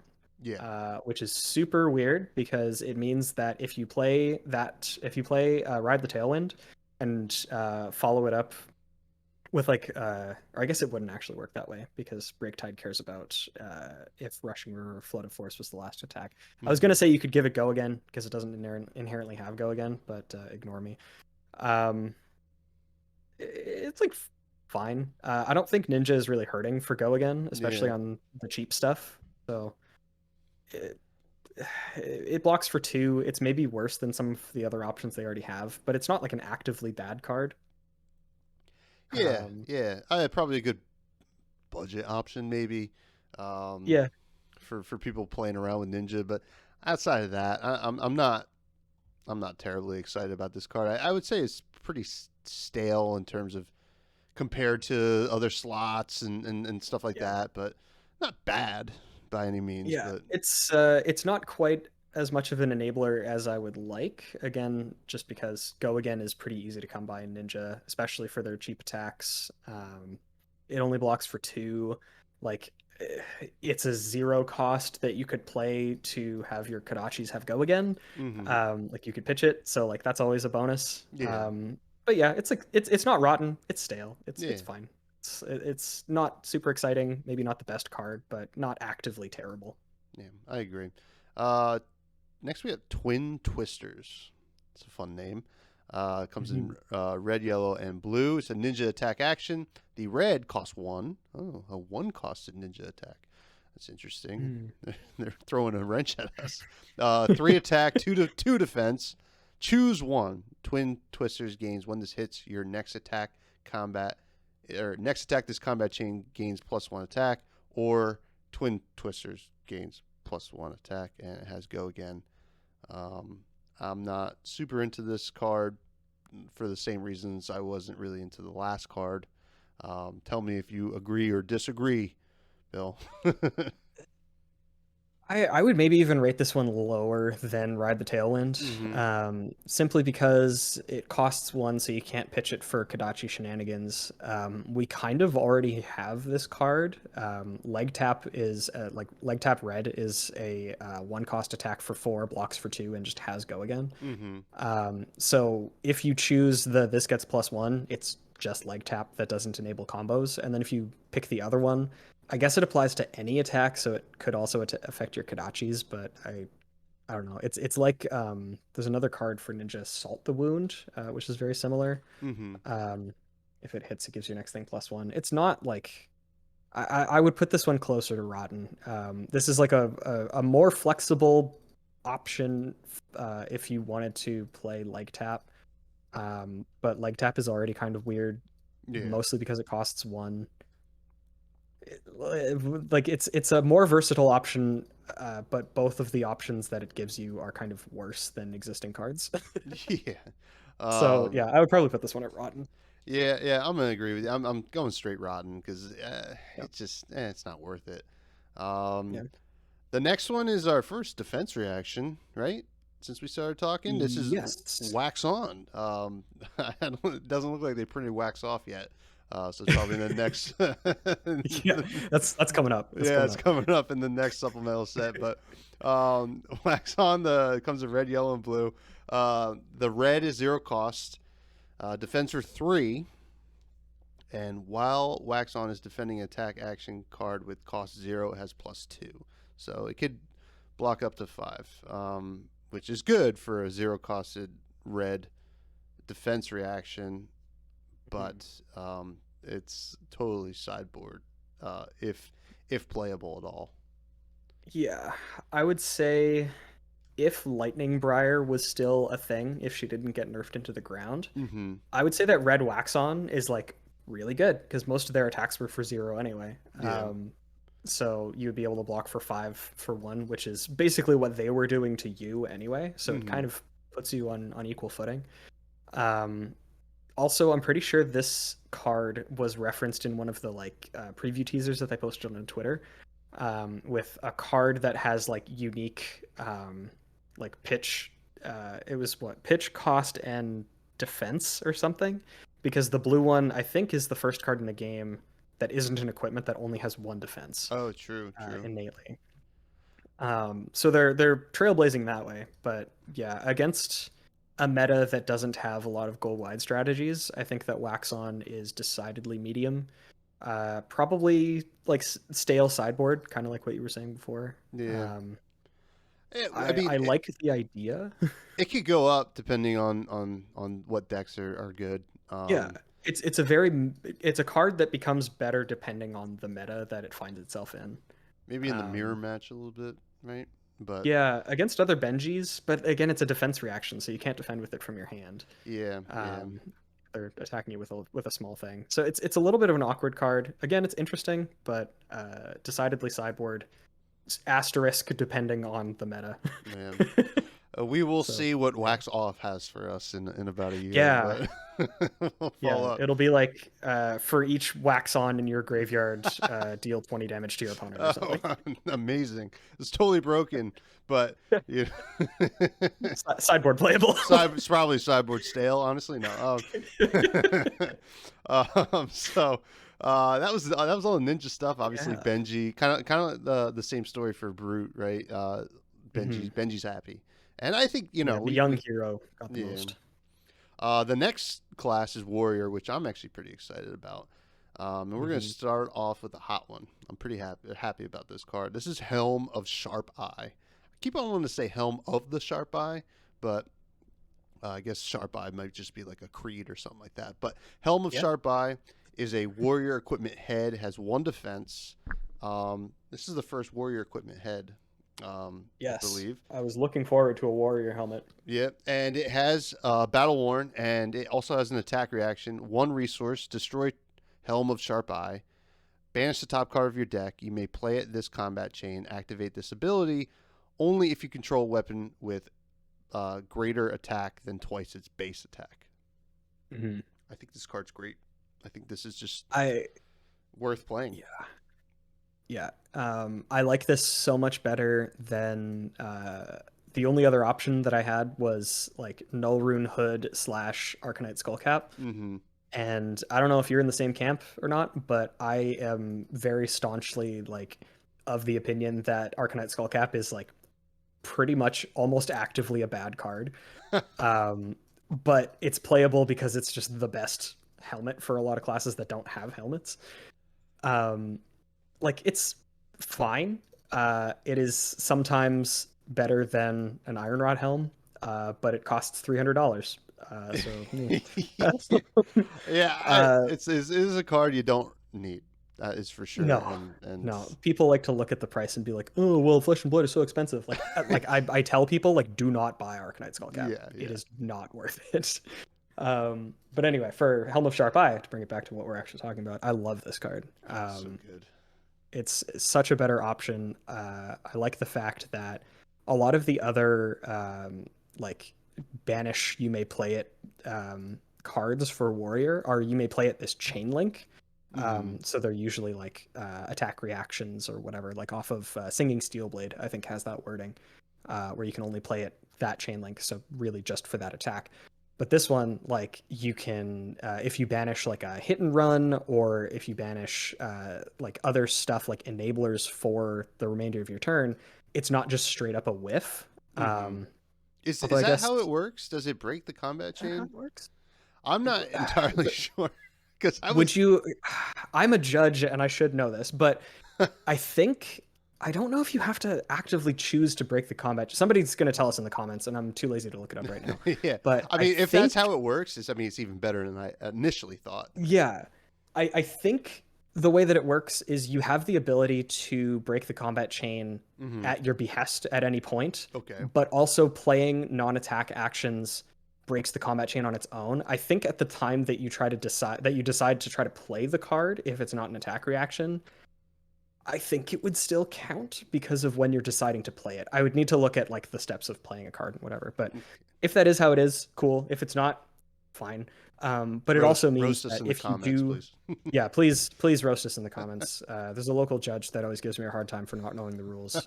But I don't want to bring up the rulings right now because that's a lot less fun than just speculating. Yeah.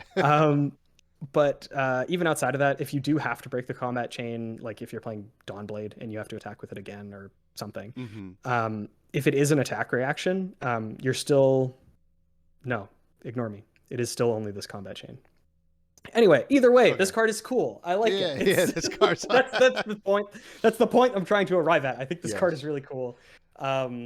Even just getting a card off the top, regardless of what it is, Yeah. I think it's just really powerful for warrior. Usually, you run yourself pretty dry on resources, so having even one extra is really nice.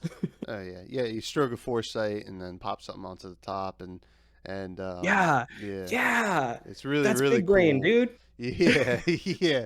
I think this card's fresh to death. I think this is. I mean, like, Yeah, it's just. Why wouldn't you just play this in any warrior deck? It's just. yeah. I mean, I It's guess unless you're not playing attack reactions or whatever, but I think Helm of the Sharp Eye is pretty awesome.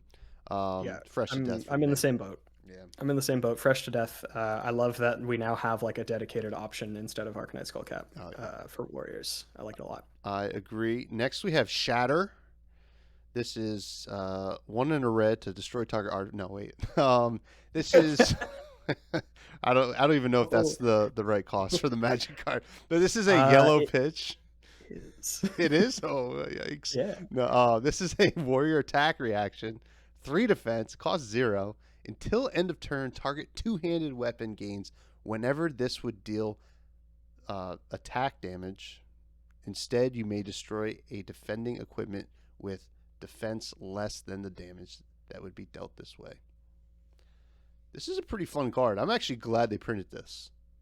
Yes. I really think that having more access to disrupting your opponent's equipment, and in some to some extent, at some point in the future, I think that having cards that like interrupt your opponent's ability to use their weapon or to like sort of kneecap them in some way like that, I think those are going to be really important.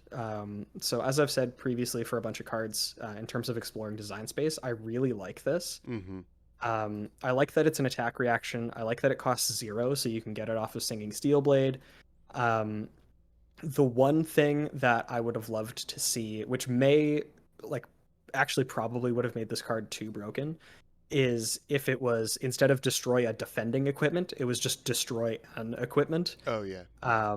Because then against like Prism, you'd be able to like pop their footsteps or their vestige and just like have a complete non-game. Or like against Ninja, you could break their mask and just open up the game entirely. But yeah, I love this just as like a one of Silver Bullet thing to get off of Singing Steelblade, even just as a gotcha against your opponent. I like it. I like what this represents as well. Again, the design space. I like it a lot.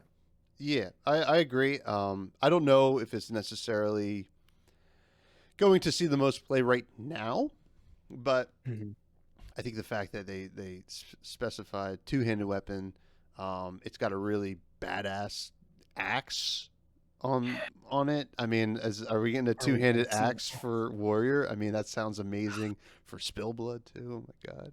Yeah. But I mean, this card, the implications of this card are really awesome. I'm gonna say right now it's probably like a sideboard, like low fresh maybe. I like it's I don't know. I don't know if you're gonna really want it in the deck because like right now Dawnblade is like the two-handed weapon you want to be like. It's the only two-handed warrior weapon. And correct me if I'm wrong, but I guess Raiden, right? Yeah, Raiden's two-handed, right? Yeah. Now, I mean, I guess for Dawnblade, I mean, you want to be dealing the damage instead of not, right? Yes, because you would lose all your counters if it doesn't deal damage, because it wouldn't have counted as hit, if I remember the like resolution of calculating attack damage correctly. If I remember correctly, this would mean that Dawnblade has not hit, and therefore it would lose its counters, which is a really awkward interaction. And means that you would have to like hit the first time and not use Shatter, and then attack again and then use Shatter. Like, I think that if we do get like an axe that isn't quite as like hit dependent as Dawnblade, one, I think that would be sick. I love that'd be amazing. And two, I think this is going to be like a relevant effect later, and it's good that they're not afraid to print stuff like this. I like it a lot. So I would put this maybe I'm being a little bit too harsh, but I'd probably put it at stale like for now. Okay, yeah, Asterisk for now. I think that it has a lot of room to grow. Um, absolutely, absolutely. yeah. I'm probably still sideboard low fresh, but I just with the off chance that Raiden Bolton is the way Yeah, that after too. all this. So we will see. Really cool card and amazing art. I want that on a playmat so badly. Oh, Um, phenomenal. Speaking of amazing art, here we got Blood on Her Hands. This is a yellow warrior action, cost 0. It is Kasai's specialization, has 3 defense. As an additional cost to play Blood on Her Hands, destroy any number of copper you control. For each copper destroyed this way, choose a mode. You may choose each mode twice. Target one-handed weapon has +1 while attacking this turn. Target one-hand weapon has go again while attacking this turn. Target one-hand weapon may attack twice this turn. Go again. Hmm. I mean, this is, I mean, it's fun. I mean, this is crazy.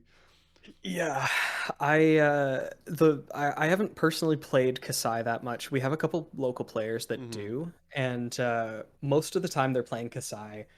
It's just because of her effect to give like the second attack is free. The second saber attack Mm-hmm. costs 1 resource less.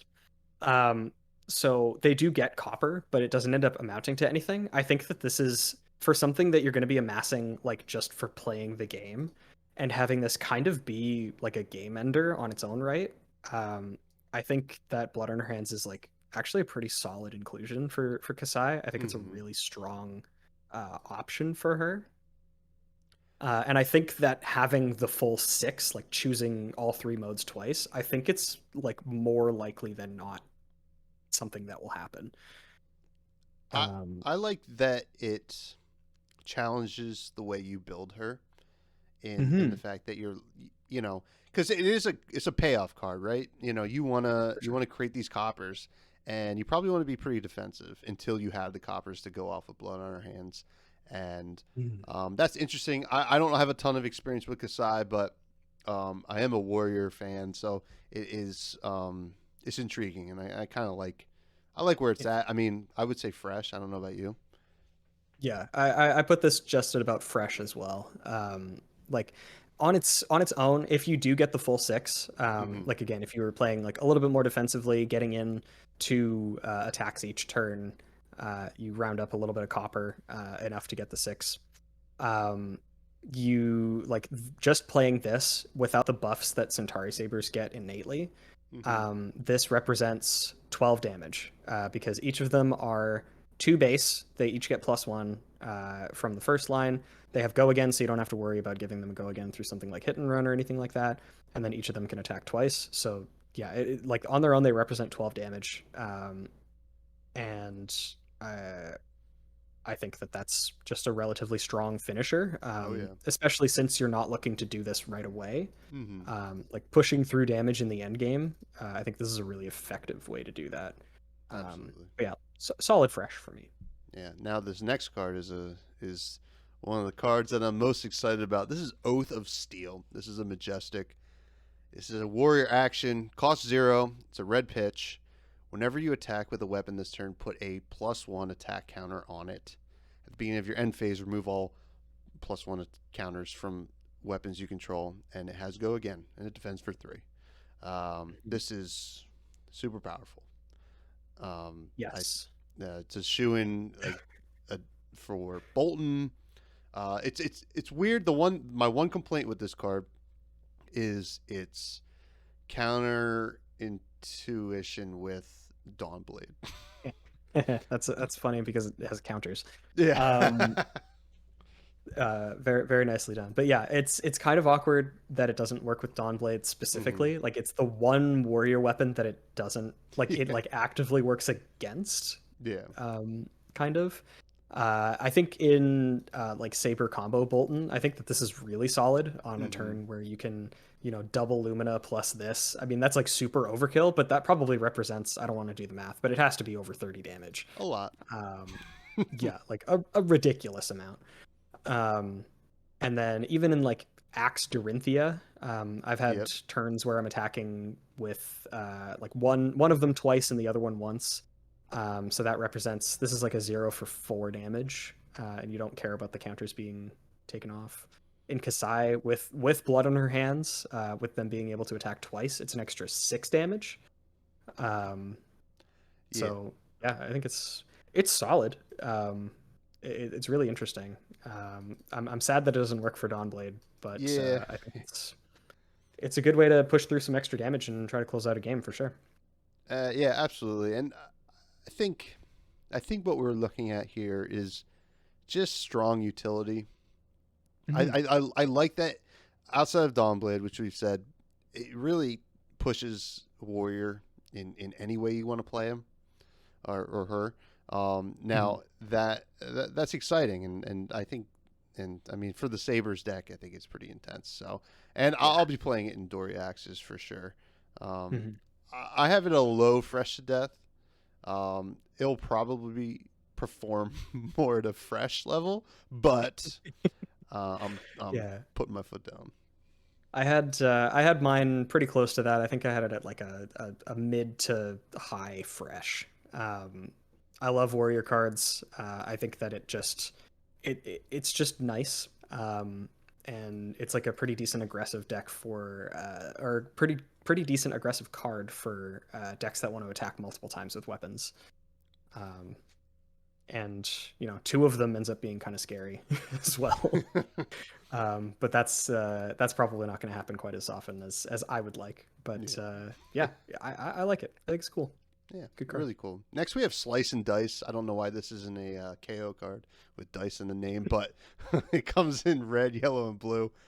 This is a warrior action, defense for 3.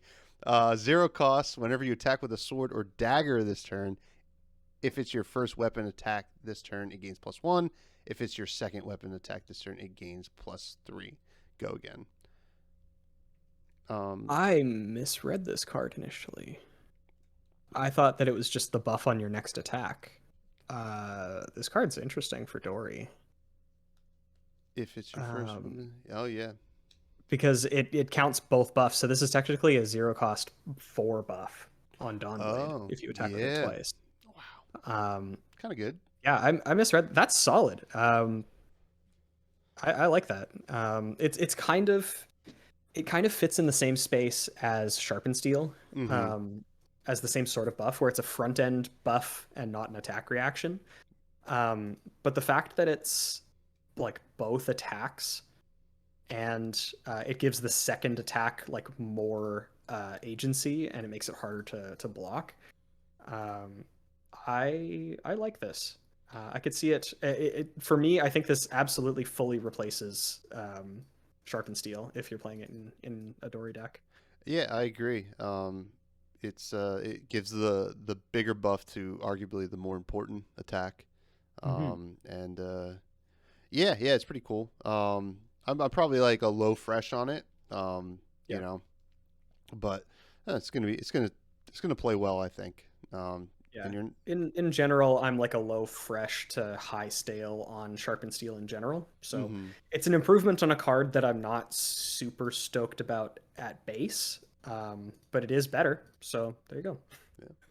Yeah. This card has a little bit of hype behind some warrior decks. Here's Blade Runner, which is strange for the rest of the art is like, you know, it looks like the movie Blade Runner.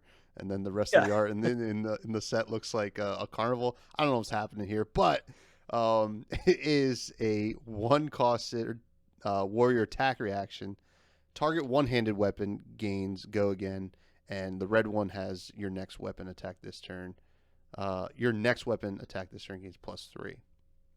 So it doesn't buff the one that you're reacting to; it buffs the next. Yeah, which... I like this in axes, actually a decent amount. Because even the blue one is good. You don't necessarily care about how big the buffs are for axes. Even just like a +1. If you cast this on your first axe, it's for 2. And then your second axe, it gets the +1 from this and its own ability, so it becomes 4. And having unconditional go again in axes is great. Um, I honestly think this is just a super solid attack reaction. I'm gonna Um, call it fresh, man. I'm calling it yeah, fresh. yeah, I'm I think ex- that's an easy fresh. yeah, I'm excited about Dory Axes actually. So Mhm. should be fun. But in the swing is another card. Warrior attack reaction. 0 cost. Comes in red, yellow, and blue. 3 defense. Play in the swing only if you have attacked 2 or more times with weapons this turn. Target weapon gains. Target weapon attack gains +3. Mhm. Um, I don't think it takes over a slot that you're already playing in these decks already. Yeah, it's a weird one because the slot that it's competing with, Mm-hmm. and how effectively it's competing is sort of up to interpretation. But Iron Song response, in that it's the same sort of buff. It's a 0 cost attack reaction that buffs by 3, except it doesn't have reprise, Mm-hmm. which is a little bit awkward because I've definitely had turns that get stymied because my opponent like effectively reads that I have Iron Song response and just chooses not to block, and so it doesn't do anything. Mm-hmm. This one you can cast even if they don't block, but you have to be able to attack twice. Um, so it's sort of like a side grade. It's like an option depending on your meta and Yeah. how effectively your opponents can read you. Um, it's it's weird. Again, it's similar to Iron Song response, but different. So if you were feeling bad about Iron Song response, you could probably swap it out for In the Swing Mm-hmm. and see if it works. I'm like probably stale on it. It's not super exciting. I like stuff that gives go again, which is why I'm like higher on Blade Runner, of course. But um, Yeah. Yeah. yeah, I'd probably say stale for In the Swing. I'm at stale too. It's just not gonna fit in. Um, I don't think it's better than Iron Song response anyway, personally. But uh, cool card regardless. Next we got Outland Skirmish, a 0 cost warrior action. It's got 3 defense. Your next one-handed weapon attack this turn gains +3. The next time a weapon attack hits this turn, create a copper token. Has go again. This comes in red, yellow, and blue. Here's the coppers that we're looking for Kasai. Yeah, outside of just her own ability. Yeah. I mean, again, it's sort of like we were saying before with Slice and Dice, Mm-hmm. where it sort of takes over Sharp Steel. I think most effectively it takes over Sharp Steel in Kasai. Yeah. Um, but yeah, this card doesn't really excite me as No. somebody who doesn't play Kasai. Outside of it, the copper token just isn't that much of a buff. So No. it's essentially just another copy of Sharp Steel, which, as I mentioned before, is not a card that excites me either. So Yeah. Strictly I worse because it's only one-handed weapons. So. yeah, so yeah, so I don't know, stale, maybe tending towards rotten. Yeah, I think I'm at rotten. Just don't play this Yeah, card unless you're playing like Kasai, I guess. if you're playing Kasai and you really need the coppers so that you can have like a more effective way to use blood on her hands, Mm-hmm. I could see it as an option to make it a little bit more consistent. But yeah, it's a little bit narrow, and the upside of a copper token just isn't quite as good outside of blood on her hands turns. So meh, Yeah. That was meh. Warrior. Got some cool stuff out of Warrior. Oh yeah, Um, next is Mechanologist, which, to be honest, I don't really even know what's going on with Dash sometimes, or Data Doll. But it looks like they got some tools. First is yeah, Dissolution Sphere. It's the yellow pitch. Cost 2. It's a Majestic Mechanologist action item. Enters the arena with a steam counter. At the beginning of your action phase, destroy it unless you remove a steam counter. Whenever your hero would be dealt exactly 1 damage, prevent it. Um, this is a sideboard card for Viscera if I've ever seen one.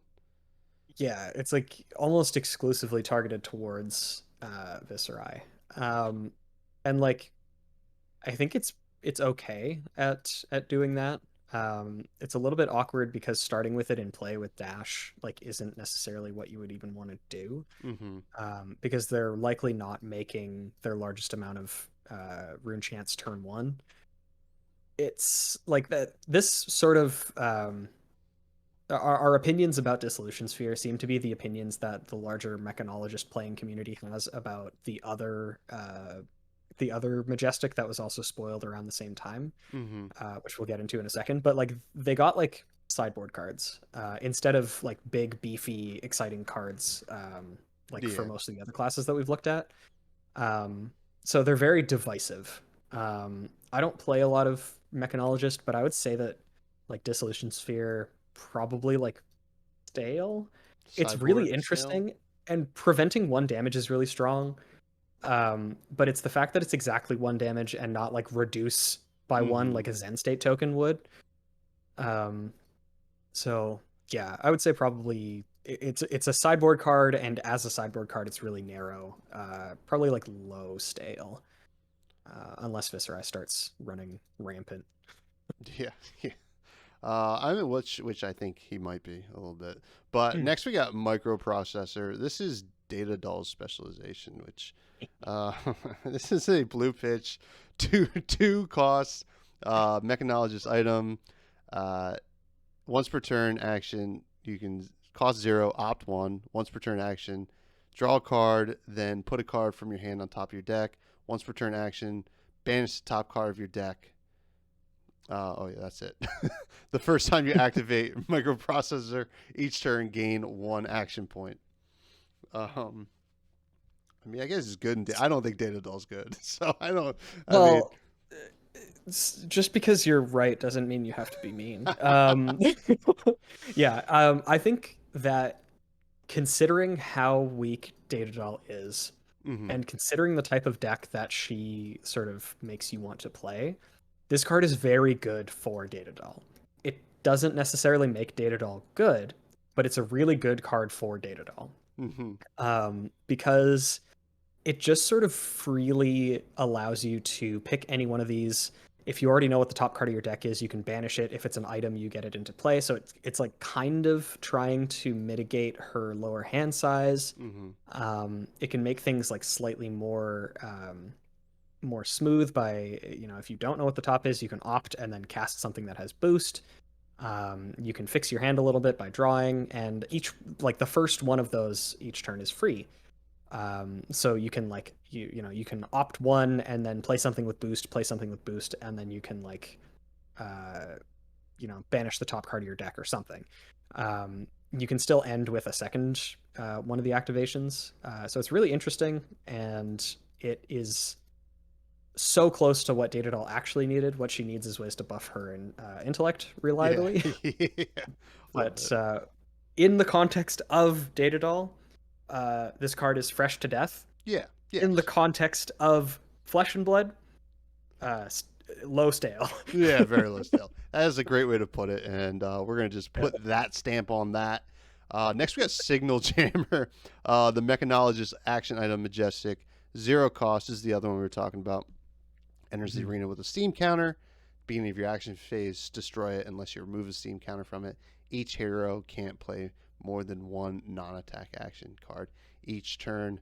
Very narrow again, but I just don't know with these cards if like they're obviously very good on against what they're supposed to be good against, but can you get Mhm. the timing right is the question.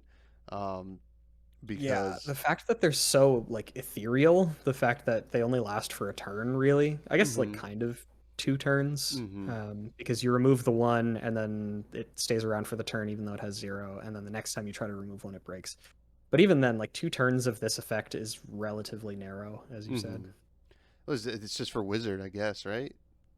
Yeah, like it definitely that's actually one of the things that I saw people talk about is if you're playing Dash against Wizard, you start with this in play, and it makes their first 2 turns like actively extremely bad. Mm-hmm, So in that sense, against specifically Wizard, this card is really good. mm-hmm, And with that in mind, I think I'm actually going to build like a hyper aggressive boost dash blitz deck because there are a ooh, couple people in my local meta that that like only play Kano. I'm Okay. kind of sick of it. All right. So, Yeah. Well, hey, um, that's a pretty good way to go. yeah, just exclusively to prey on them. But like outside of that, it is really narrow. Eh, eh, Yeah. Yeah. fine. Sideboard stale for me. Nah, Yeah, you know. sideboard stale. Yeah. Pretty accurate. Next we got Teklo Pounder, whatever. It's a strange name, but it is is a blue pitch, 2 cost, a mechanologist item. Enters the arena with 3 steam counters on it. When it has no steam counters on it, destroy it. Once per turn effect, whenever you boost an attack action card, remove a steam counter from Teklo Pounder. If you do, the attack gains +2. This sounds like what you'd want in your turbo boost decks, I guess. Yeah, it's a good option to just sort of add a little bit more on top of what you're already doing. The awkward thing for me is that I think this probably like I don't know, I'm not a game designer, but I think this Hmm. probably could have just been an effect, like like just not a once per turn effect, because it's only 3 times anyway, and you can't. There aren't ways, as far as I know, to put more steam counters onto things. I think Hmm. there's like pour the mold potentially, or there's an item card that allows you to play an item card or put an item card from your hand into the arena if you've boosted this turn. It enters with an additional steam counter, That's a lot of but work. it's a lot of work for Hmm. this. Like +2 is like +2 for basically free is fine, especially on an attack that will likely have go again. Um, per turn, it's like maybe a little bit slow. I think that of the 4 that we've seen, of these 4 Majestics, I think this one is definitely like the strongest, but I Yeah. unfortunately I don't know that that's saying a whole lot. Yeah. High stale, maybe if you want to, I don't know. I think just the turbo boost deck wants it, and that's pretty much it. Right? Yeah, it's a little bit narrow. It's very aggressive with no other real utility. I would say, yeah, like high stale, maybe low fresh if you're feeling really charitable. Yeah. Um, Which I'm not. No. I, no, I think it could have not been once per turn and Yeah. probably still would have been fine. Hmm. Um, Yeah. yeah, I don't know. Yeah. Mechanologist item. Yeah. And now we're actually getting into, I think, the card that people are most excited about for Mechanologist. T-Bone? At least for T-Bone? what I've seen. Yeah. My nickname in college? No, I'm kidding. It's just a 0 cost mechanologist attack action, 3 attack, 3 defense, boost. If you control a card on the combat chain that was boosted, the defending hero must defend T-Bone with an equipment they control if able. Yeah. So at base, this card is really good Mm-hmm. because it counts itself. Yeah. If you boost it, it is a card on the combat chain that was boosted. So it makes your opponent block with an equipment. Obviously, they can block with like their null rune stuff and satisfy that because they have 0 block, but that's still a defense value. So you can't necessarily like snipe important equipment from your opponent quite as easily as I think I saw some people saying online.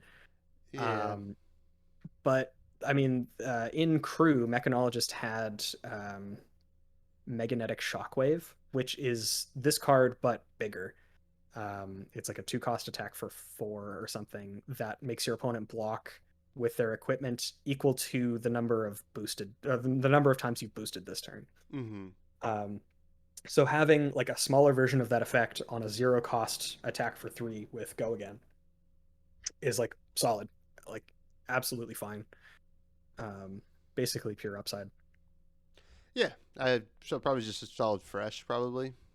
Yeah, like Yeah. it's just it's a solid boost card. It fits in with the 0 to 60 zipper hit throttle package that Runeblades or that Mechanologists already have. So Yeah. Now, I mean, I think this next card, Payload, well, at least the red is 2 for 6. It's a mechanologist attack action, 6 attack, 3 defense. If you have boosted this combat chain, it gains dominate. Uh, it just feels like a common you want in draft.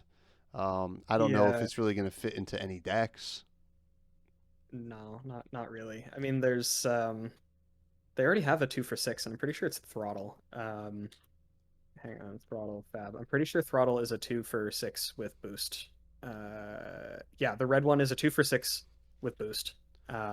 which I think in Mechanologist specifically is better than Dominate, Mm-hmm. um, because it means that you can just attack again, and that's really great. So yeah, I think that Payload is definitely like, unfortunately for a set that's not supposed to have draft chaff, I think this is draft chaff. Yeah, it's just Like, rotten. I mean, by no yeah, fault of his own. It's just no, it has good things on it. Like Mm-hmm. Dominate is a good effect. 6 attack is a good amount of attack, but just Yeah, in a different class, this would be better. yeah. Obviously with a different keyword too, but like Mm-hmm.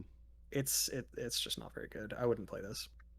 Rotten it is. Zoom in is 2 for a 5 attack, 3 defense, mechanologist attack action. When you attack with zoom in, opt X, where X is the number of times you boosted this combat chain, and it has boost itself. Um, this card, so it comes in red, yellow, and blue.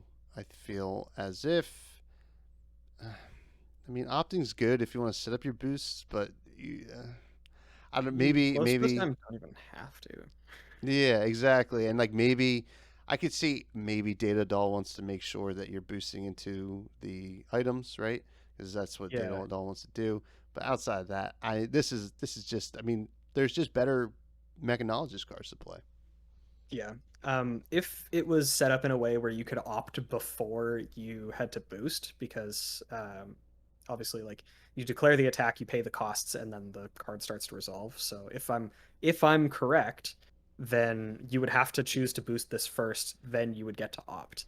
Oh, really? Which on yeah, Oh, on so one hand additional you get costs. I to gotcha. on one hand you get to at least opt one, Mm-hmm. because if you decide to boost this, you would have at least one opt or one boost already. But on the other hand, like if you're opting after this, I don't know. Especially if you wanted to get more than one opt in, you have to do this later in the turn, and Mm-hmm. yeah, it's just like a lot of hoops to jump through for not a really great payoff.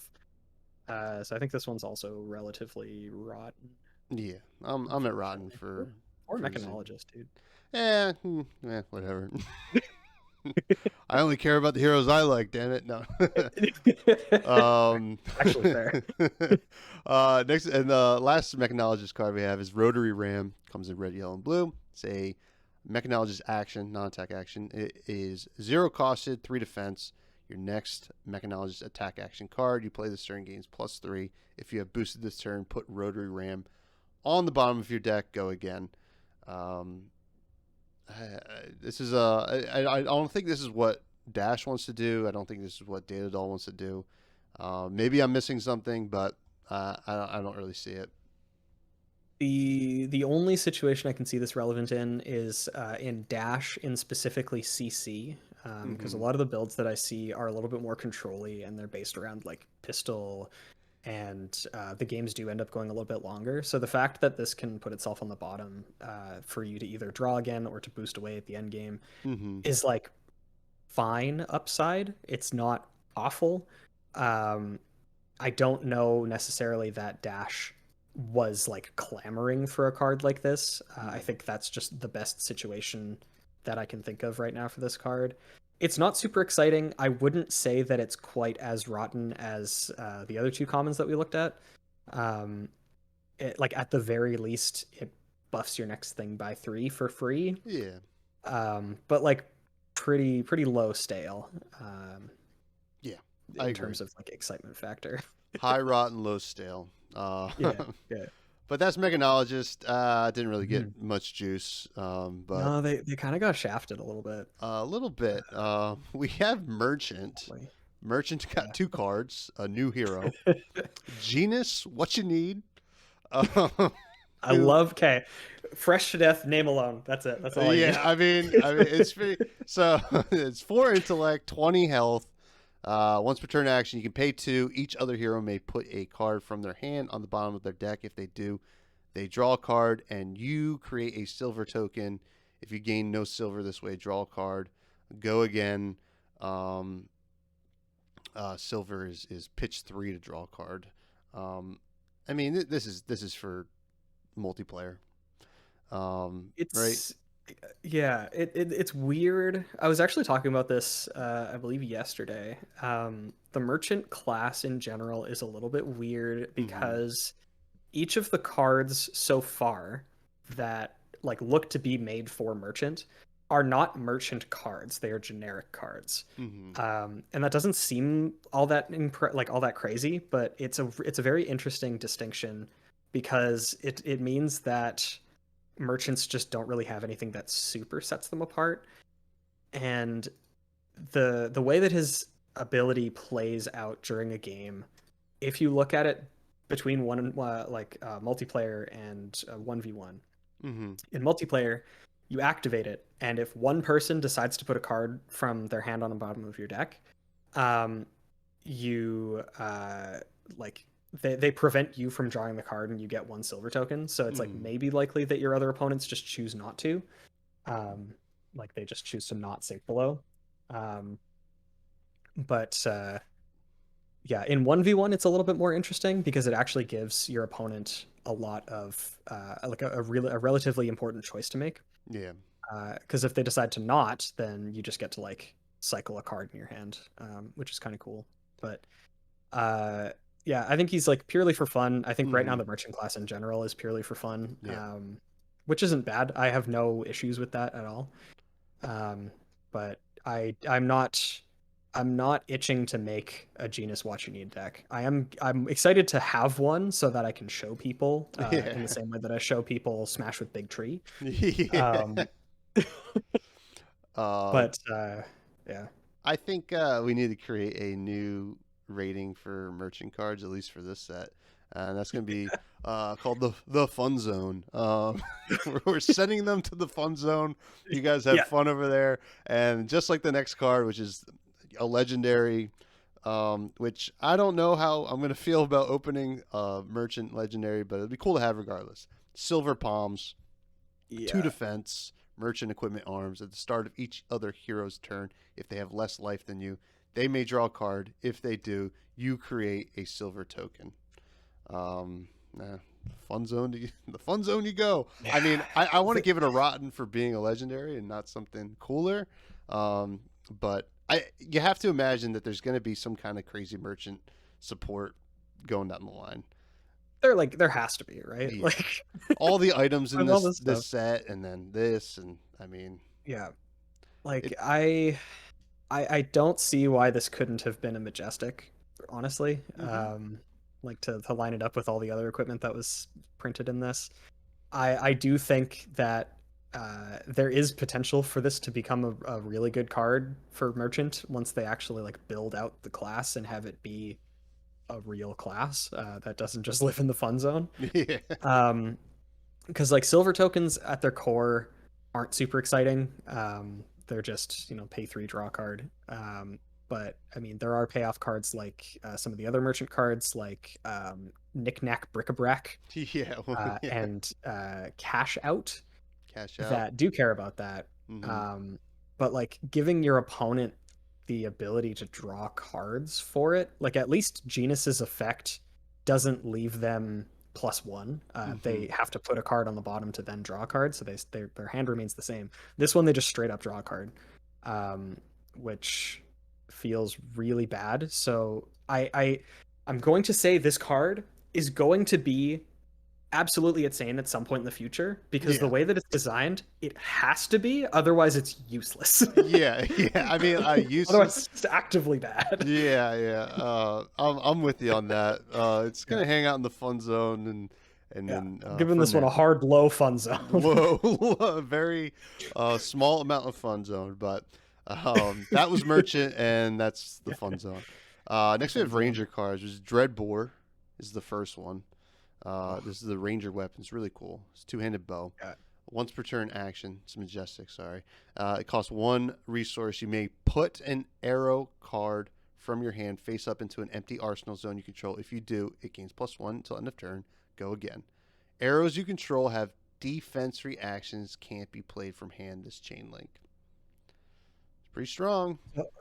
Yeah, so this was revealed by a good buddy of mine, Red Zone Rogue, Yep. and I really, really like this card, especially going into what a lot of what I'm anticipating actually to be a little bit more of a mid-range meta, Mm-hmm. um, where hyper aggressive decks don't necessarily win out and more controlling strategies happen. Because against like Sink Below and Flick Flack and whatever, like Dreadbore is allows you to get through a decent amount of damage.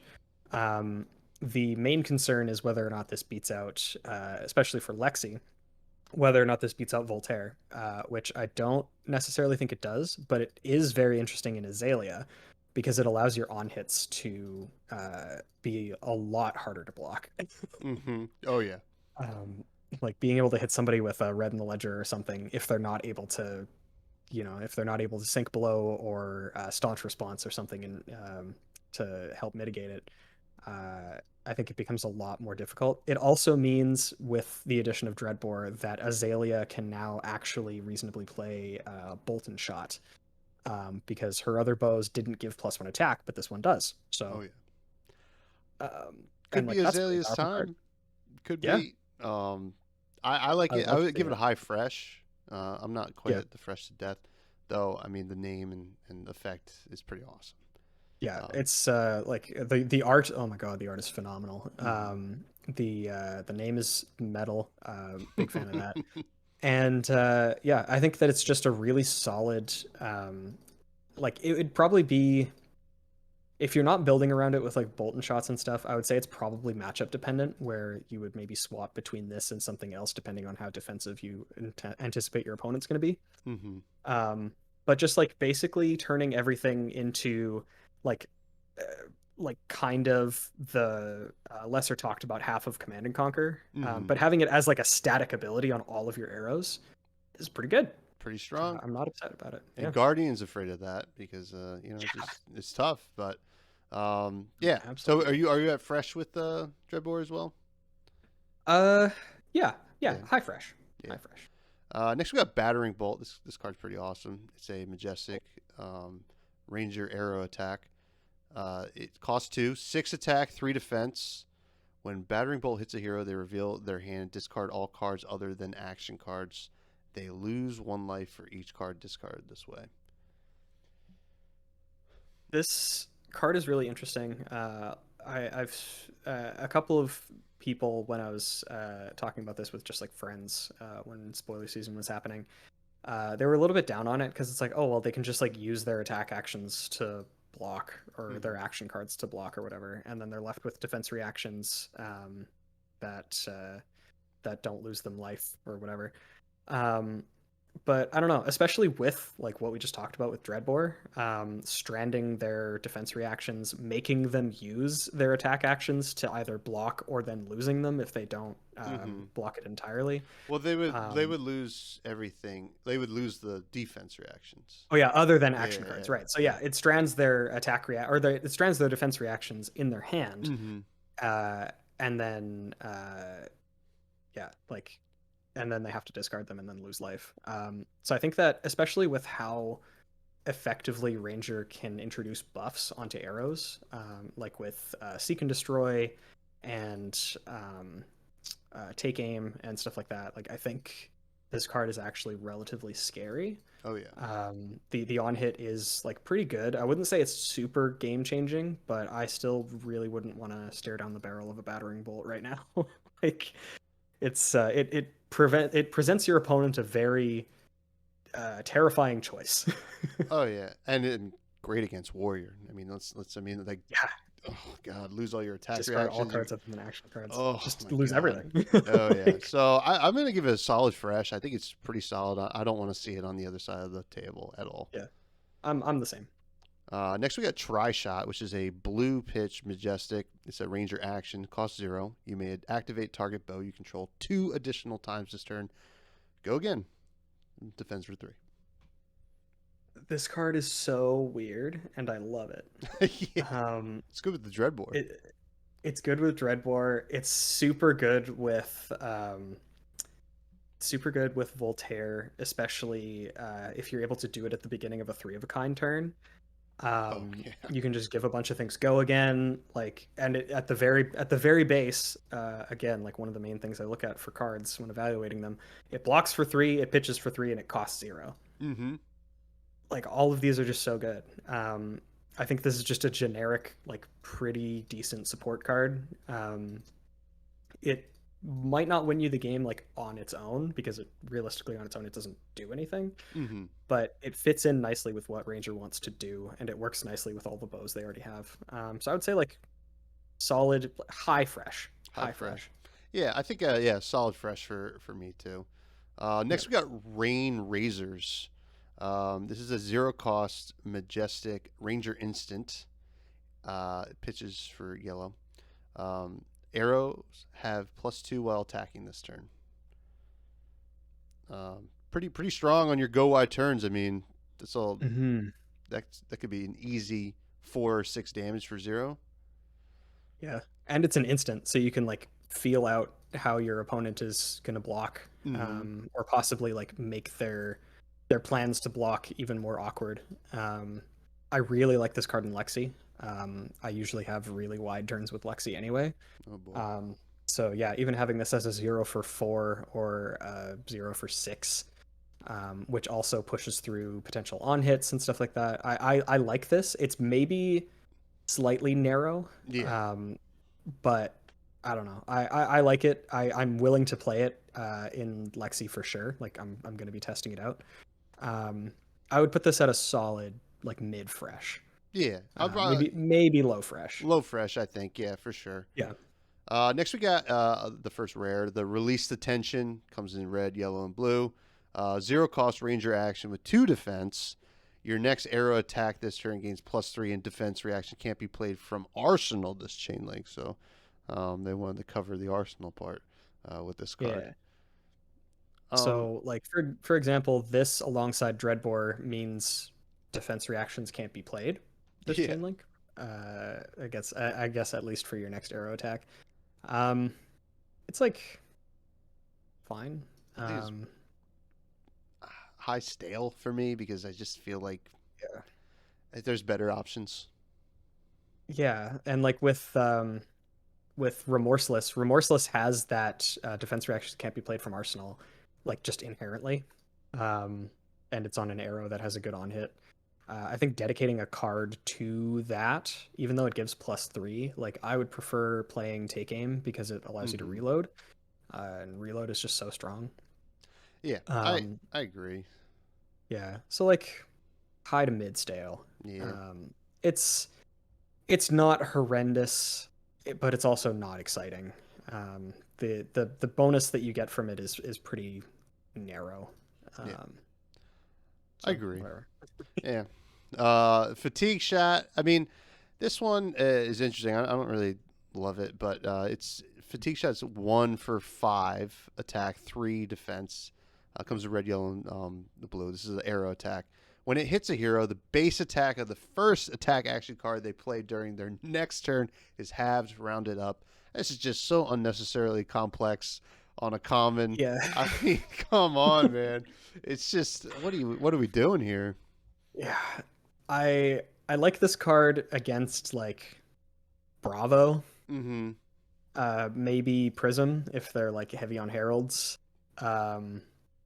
But other than that, it's very much like a silver bullet, or I guess like a silver bolt, because it's an arrow. I don't even want it against Prism because it doesn't break their Phantasm, right? Yeah, that too. Like so, yeah, it's pretty narrow. I would probably say low stale. It's one of the less impactful on hits that I've seen for arrows. Yeah. In an optimal situation, it can, like, say you played it and then your opponent was going to play Pulverize, instead of 14, it's 7, and it's saved you 7. But that's like the absolute best case scenario. And they're still coming in for 7. You know, it's and they're still coming in for 7. Like you're probably still dead. Low stale. I'm almost borderline rotten on it, but there are better arrows. Yeah, and I think this next one's still, it's like going to be pretty similar here. It's timidity. Yeah. Timidity point.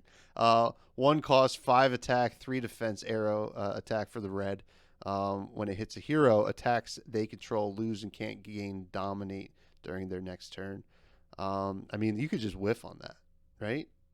Yeah, they could just not have any cards or any way to give dominate.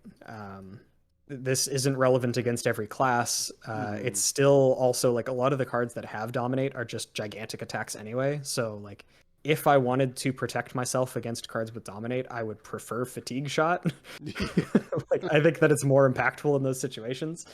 Um, so yeah, I would probably put this one at rotten. This one's lower than fatigue shot for me, which is already Oh pretty yeah. low. So Rotten. It just misses. yeah. And then we have Read the Glide Path. This is a ranger action. 0 cost. Your next arrow attack this turn gains +3. Opt 1. Go again. I guess would you want to do that with Azalea? I guess is really the Yeah. opt 1 is where it comes in. Yeah, I would say that this finds its best home in Azalea. I think it's like it's a good rate for the buff. Like it's kind of the same. It fits the same slot as Take Aim in that it's a 0 cost +3 that does a thing that's beneficial to Azalea's ability. The reload is almost better because it gives you something to put on the bottom with Azalea's ability, whereas this like allows you to look at the top to see if you can set up. Um, it is still relatively narrow. If you really were hurting for those sorts of effects, like buffs that also interact with Azalea's ability, I would say that this card's fine. But I don't know if that's necessarily what she needs to become like viable or competitive. Yeah. So unless I'm overthinking it or underthinking it, I think I would probably put this at like low stale. It's maybe high stale. It's like fine. It's better Yeah. than the last two arrows we talked about. Yeah, it's just stale. Like I guess it could see some play, but it moves us to Runeblade, everybody's Yeah. favorite class. Yeah, I've heard a lot of complaints about these cards, so I'm Yeah. excited to talk about them. Vexing Cool Hands, which is the Runeblade equipment arms, Majestic, as 0 defense. Has an action, destroy it to create 2 rune chant tokens. Go again. It has Arcane Barrier 1. Well, this is just, I guess, you throw this in against Wizard instead of your Grasp. Yeah, because in that matchup you wouldn't care about the block anyway. Mm-hmm. So it's just strictly upgraded Null Rune gloves. Yeah. The thing that's nice about this that I was considering is in like decks where you care about having a specific amount of rune chance, or you just want to have like more explosive Bloodsheath Skeleta turns or Sonata Arcanix turns. Mm-hmm. If you wanted to do like the same thing with Grasp, it would cost you at the very base 5 resources. Yeah. The first one costs 2, and then the next one costs 2 plus 1 for the one you just made. Although no, it's a once per turn action anyway, so you wouldn't be Yeah. able to do that. But even with that even being said, that makes this point a little bit stronger. That this just creates 2 rune chant tokens. It's only one time, but if you're using them for like an explosive turn where you're getting a bunch of discounts because of Skeleta, Mm-hmm. I like it as like a front loaded thing. At the very least, it adds 2 damage, which is pretty competitive for an arms piece. Yeah. Like we have shock charmers, which adds 1 for 2 resources and is repeatable. But even just at its base as strictly better Null Rune gloves for Runeblade, I like it.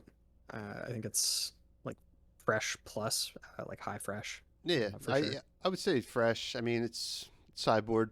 Implications are there, and I mean, Grasp is so good, but against Wizard, it's good. Next, we have Runic Reclamation. This is a Majestic red pitch, 3 cost, 7 attack, 3 defense. When it hits a hero, destroy target aura they control. If you do create a rune chant, let's just Prism is weeping. yeah. Oh my god, this card's pretty good. I look at this card and I mean it's just all upside. This is just a really Yep. strong card. I guess not a lot of auras out there outside of I guess illusionists and maybe some seismic surge tokens. I guess you can blow up one of your opponent's rune chants too. Yeah. It's just a You good could card. you could use this to blow up your opponent's showtime before it Ooh. pops and gives them a card on their turn. Yeah, that's true. Um, I'm just straight fresh on this card. I think it's really good. yeah, And, I don't think it's it's fresh to death, but it's not like super flashy or exciting, hmm but it just does a lot of things really efficiently. It's just a big attack for 3, which is fine. It kind of like again against Prism, this card is insane because it is for 7, so it blocks and pops Phantasm. You can attack them directly and then still blow up their, if they have a Genesis or whatever out, um, you can still pop it with the on hit, and then you also get a rune chant. Um, like it's just a really, really efficient card. yeah, Um, it's it's probably better as a sideboard card than Ninth Blade of the Blood Oath, yeah, uh, 100%. because yeah, I've seen a lot of people run that specifically for the Prism matchup, and I think Yep, this card just it blows it right out of the water. yep. So fresh on that. Next we got Swarming Gloomveil, Majestic red, 0 cost, 3 attack, 3 defense, Runeblade attack action. If you've played or created one or more auras this turn, it gains go again. If you've played or created 2 or more, it gains +1. If you played or created 3 or more, it gains when this hits a hero. They can't prevent arcane damage from sources you control this turn. So, what do you think about this card? I have thoughts, but what do you think about this card? Um, I think, I think it's good. I think a 0 Yeah. cost Runeblade attack, rewarding you for making rune chants, which you want to already do, at least in Viscerai. Um, yeah, I mean this card's, I think it's going to be annoying, for sure. hmm Beautiful art though, I gotta say. Oh yeah, the art is spectacular. I don't remember who I was talking to, but somebody said that it was like very Yu-Gi-Oh art, and I kind of agree. Yeah, I can see But that. I don't. Sometimes I say that like a bad thing. In this case, I like don't. It's actually pretty badass. Yeah, I like the like sigils and the sword and the pauldrons. Like I think it's just a really sick piece of art. Um, the thing about this card, I think it's really good, but hmm also it's kind of a trap. yeah, Because the last line, the 3 or more, is like never going to be relevant. I would yeah, love to see somebody make it relevant, but I just don't think it's ever actually going to come up in a game. Um, it sounds like a huge upside where it's like, oh, if it hits a hero, they can't do the thing. But like, if you've made 3 or more auras, normally we'll say like because it's the easiest way to do it, you're doing that in Viscerai, hmm and you've played like say like a read the runes that you somehow gave go again hmm or got an action point after or whatever. Then you're attacking with the Swarming Gloomveil. It's a 0 cost attack for 4 with go again. And then if it hits, they can't prevent arcane damage from sources you control. The rune chants that you just created pop because you attacked with this. So yep, then if you wanted to take advantage of that, you have to make more rune chants and yep, then attack again. yep. It's a lot of hoops to jump through for that, but like you said before, as just like a low cost attack for even if it's just a 0 for 3 with go again, like in chain, it works in the belittle package because you can reveal it to belittle because it has a hmm base attack of 3. It can get go again, even if you play it later in the turn after you make a shackle, because it just cares about if you've done it this turn. Um, so it's just like It's it's just an efficient strange. attack. Yeah, Yeah, it is strange. I'd probably give it a low fresh. yeah. But It people are going to be a lot more excited about it for the wrong reasons. hmm This is like basically just another copy of Scar for a Scar. yeah. Like it's Oh it's yeah. that sort of card. It lives in that area. Yeah. Um, Well, so we'll let those roommate players, get excited about it. yeah, But low fresh I for got banned me. out of the game. So yeah, Yeah. I'm the same. Next we got Revel and Runeblood. This is Majestic, 0 cost, Runeblade action, 2 defense. If you have played an attack action card and another non-attack action card this turn, create 4 rune chant tokens. At the beginning of your end phase, destroy all rune chants you control. Go again. So this is kind of like a piece where you want to go off when you play this card, but Yeah, you want it to be the turn that you go off. It's a lot of work. it is. And this is actually the card that made me start evaluating cards by like pretending they're attacks. Mm-hmm. Because this one I think pretty charitably makes itself like you can relate this to Red Scar for Scar. It has 2 defense. It creates the opportunity to do 4 damage, but if you don't do the damage this turn, you lose it. Mm-hmm. So it like kind of is just an attack for 4.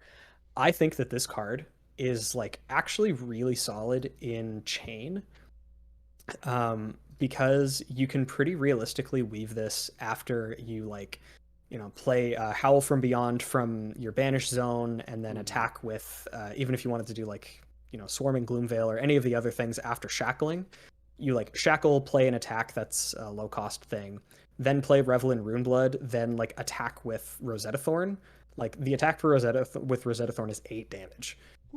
Um, and it's like I don't know, I like it's solid. I don't know necessarily that it pushes him further past where I think he is already. Mm-hmm. But I could see it having a place in chain, just to sort of keep the pressure on and continue going wide. And yeah, I like it. I think this is probably in the context of chain like a high fresh for me, just because he has access to, you know, going wide like that and usually attacking after satisfying this and playing it, and then usually you can attack again after that. Yeah, I think I'm In probably low uh, fresh because yeah, I just don't know. It's going to be tough to fit in some of these decks. I for think sure. um, Yeah. for it's a good effect, but I feel like it will be marginal compared to what you could already play. You know, Mhm. but yeah, cool card.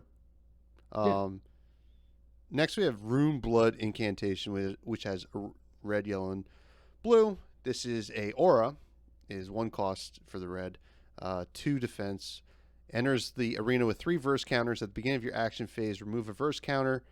If you do, create a rune chant token. Otherwise, destroy Rune Blood Incantation. Do we really want uh, rune chants over 3 turns? Like no.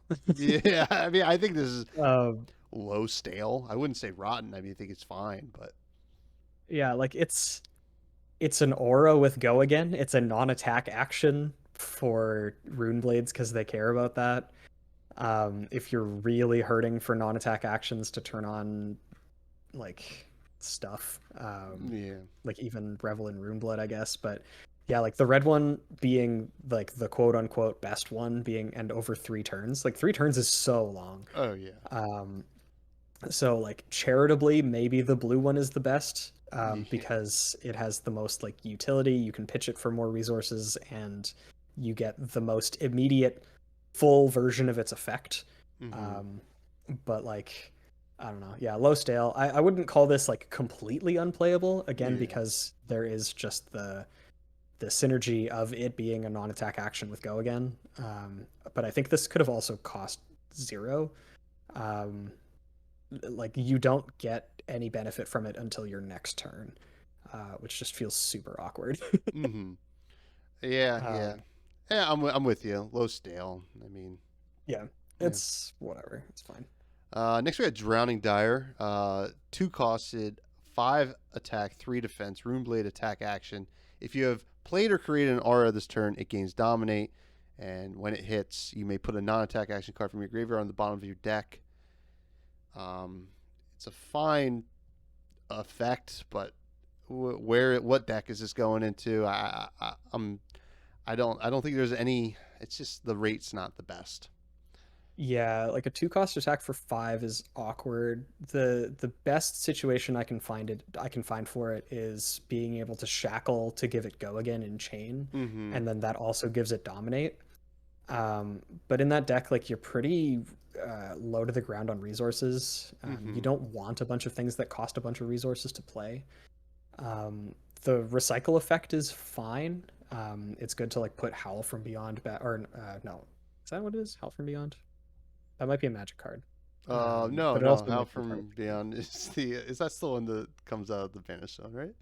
Yeah, yeah. It's like the buff for 3 that costs 2 or something. Yeah, yeah. So it can like put that back on the bottom. But yeah, I think you're right in that the rate just isn't the best. If this was like a one cost attack for 4, I think I would maybe be a little bit more excited about it. But 2 Hmm. is just so much. Yeah. Um, Low stale for but me. yeah, in like a budget chain deck, I could see this being a decent option. Sure. But like yeah, low stale. Definitely not exciting. Yeah. Pretty awkward to play. Yeah, definitely. And I'm going to say this next one is kind of similar. This is Reek of Corruption. 2 cost for a 4 attack, 3 defense, Runeblade attack. If you have played or created an aura this turn, Reek of Corruption gains. When this hits a hero, they discard a card. What's the other one? The corrupting, or the Oh, one it's that the already sees play. That yeah, makes the one from Crew. I think that's a 1 for 4, and it's if yeah. you've dealt arcane damage, it gains the thing. Yeah, I think that this card is rotten. 2 for 4 is an awful rate. Mm-hmm. Discarding a card is strong, but like I don't know, even if you wanted to pump resources into buffing it, uh, I just don't think that's quite worth it. Yeah. Um, Rotten, rotten, rotten, rotten. yeah, It it, does it it reek. could be better, and it's not. Yeah. Yeah, Reek. I like But it. next we have Shrill of Skullform, 2 for 4, another 2 for 4, 3 defense. If you played or created an aura this turn, Shrill of Skullform gains +3 attack, brings it up to a 7. With the blue would bring it up to a 5. It's still not even. I mean, I don't know. It feels like a I I don't know. Go ahead. Yeah, if I was really hurting for cards in chain, I could see this as an option. I think again specifically, like I mentioned before, the type of chain that I like to play Mm-hmm. runs a belittle package. So having the like the yellow or the blue that you can still reveal to belittle to get the minnowism. After you shackle, it gets the buff. So this is like a 2 for 6. It's kind of like a budget option. Again, I think this is like mostly a budget option. I don't think it's horrendous. I think it's better than the other commons that we've seen in terms of just like sheer usefulness, at least from my perspective. Mm-hmm. Um, and like a 2 for 7 is fine, especially like if you. I'm rating basically everything through the lens of playing chain and the aura that you're creating being the shackle to give this go again. So like a 2 for 7 with go again is great, but if that's all you're doing, then it's not spectacular. Yeah. Um, I'd say like high stale. High stale. Yeah, Um, I can get on board with that. yeah, like it's not like a game breaking card, but it has its usefulness. It can sometimes come in for a bunch of damage. Uh, I think that Chain likes it. I don't know that really any other Runeblade likes this at all, even a little bit. Mm-hmm. Outside of the most charitable interpretation of it, I think this card is like low stale, maybe rotten. But in Chain, I could see myself playing the blue or the yellow, Yeah. if I really needed to. Yeah, yeah. Very budget, very budget. Yeah. All right, and now we're gonna get to Wizard. First out of the gates, we got Icelander. So this one was spoiled a little bit early. This is the young elemental wizard hero, Majestic, 4 intellect, 18 health. Essence of Ice. If it's not your turn, you may play non-attack action cards with blue color strips from your arsenal as though they were an instant. Whenever you play an ice card during an opponent's turn, create a frostbite token under their control. I personally am very excited for this card. Seems like a lot of fun. I'm also very excited for Icelander. I think that the way that I was anticipating to play her is very different from the way that at least my local community like thought that she should be played. Mm-hmm. And it almost had to do with the fact that like Wizard didn't have options before. Like they didn't really have an alternate game plan other than just count to 20. Like they had so many things that just straight up dealt arcane damage, no other additional effects. And obviously we're going to get into a lot of the other effects that they were just given in this set. And I like what they're doing in that they're sort of giving you additional options. They're rewarding you for playing on your opponent's turn, which is something that Wizards already kind of do. Mm-hmm. but it makes the class just more fleshed out and more interesting as a result. So I really like Icelander. I think that a control wizard deck can definitely be helmed by her. The +3 health that she has over Kano is like not insignificant. Mm-hmm. It's like actually something to consider. It makes her just a little bit hardier. And I really just want to flash in a Channel Lake Frigid on my opponent's turn and give them a Frostbite at the same time. Me and you both, So buddy. yeah, I'm excited for it. I have the two. Hang on, since I have my my thing up, my Let's see camera, it. I have two alt art Lake Frigids Oh, waiting for a deck right now. so cool. Oh, I'm very jealous.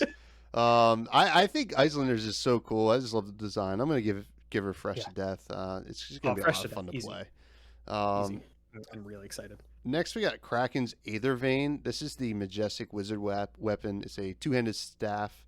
Once per turn, instant. It has 3 pitch, or you cost 3. Deal 1 arcane damage to target opposing hero. Draw a card for each arcane damage. Dealt this way. I'm actually not a fan of this card. I feel like unless you have some way to buff it, it's not ever going to be worth it. And it has to hit.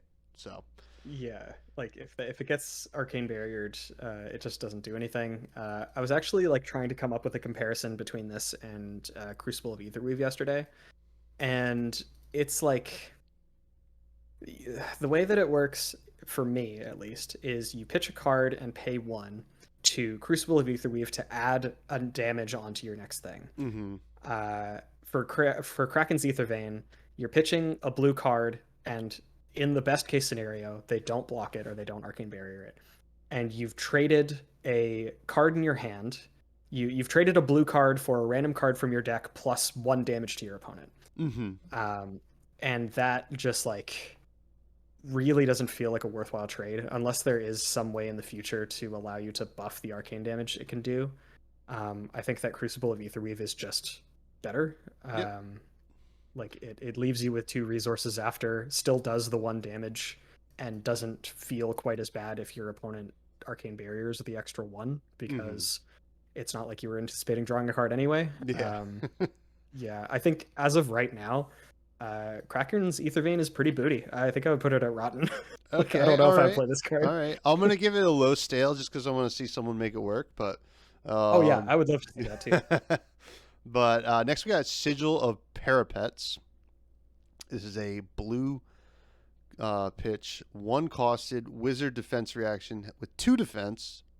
While it is defending, whenever you play a wizard card, Sigil gains +2.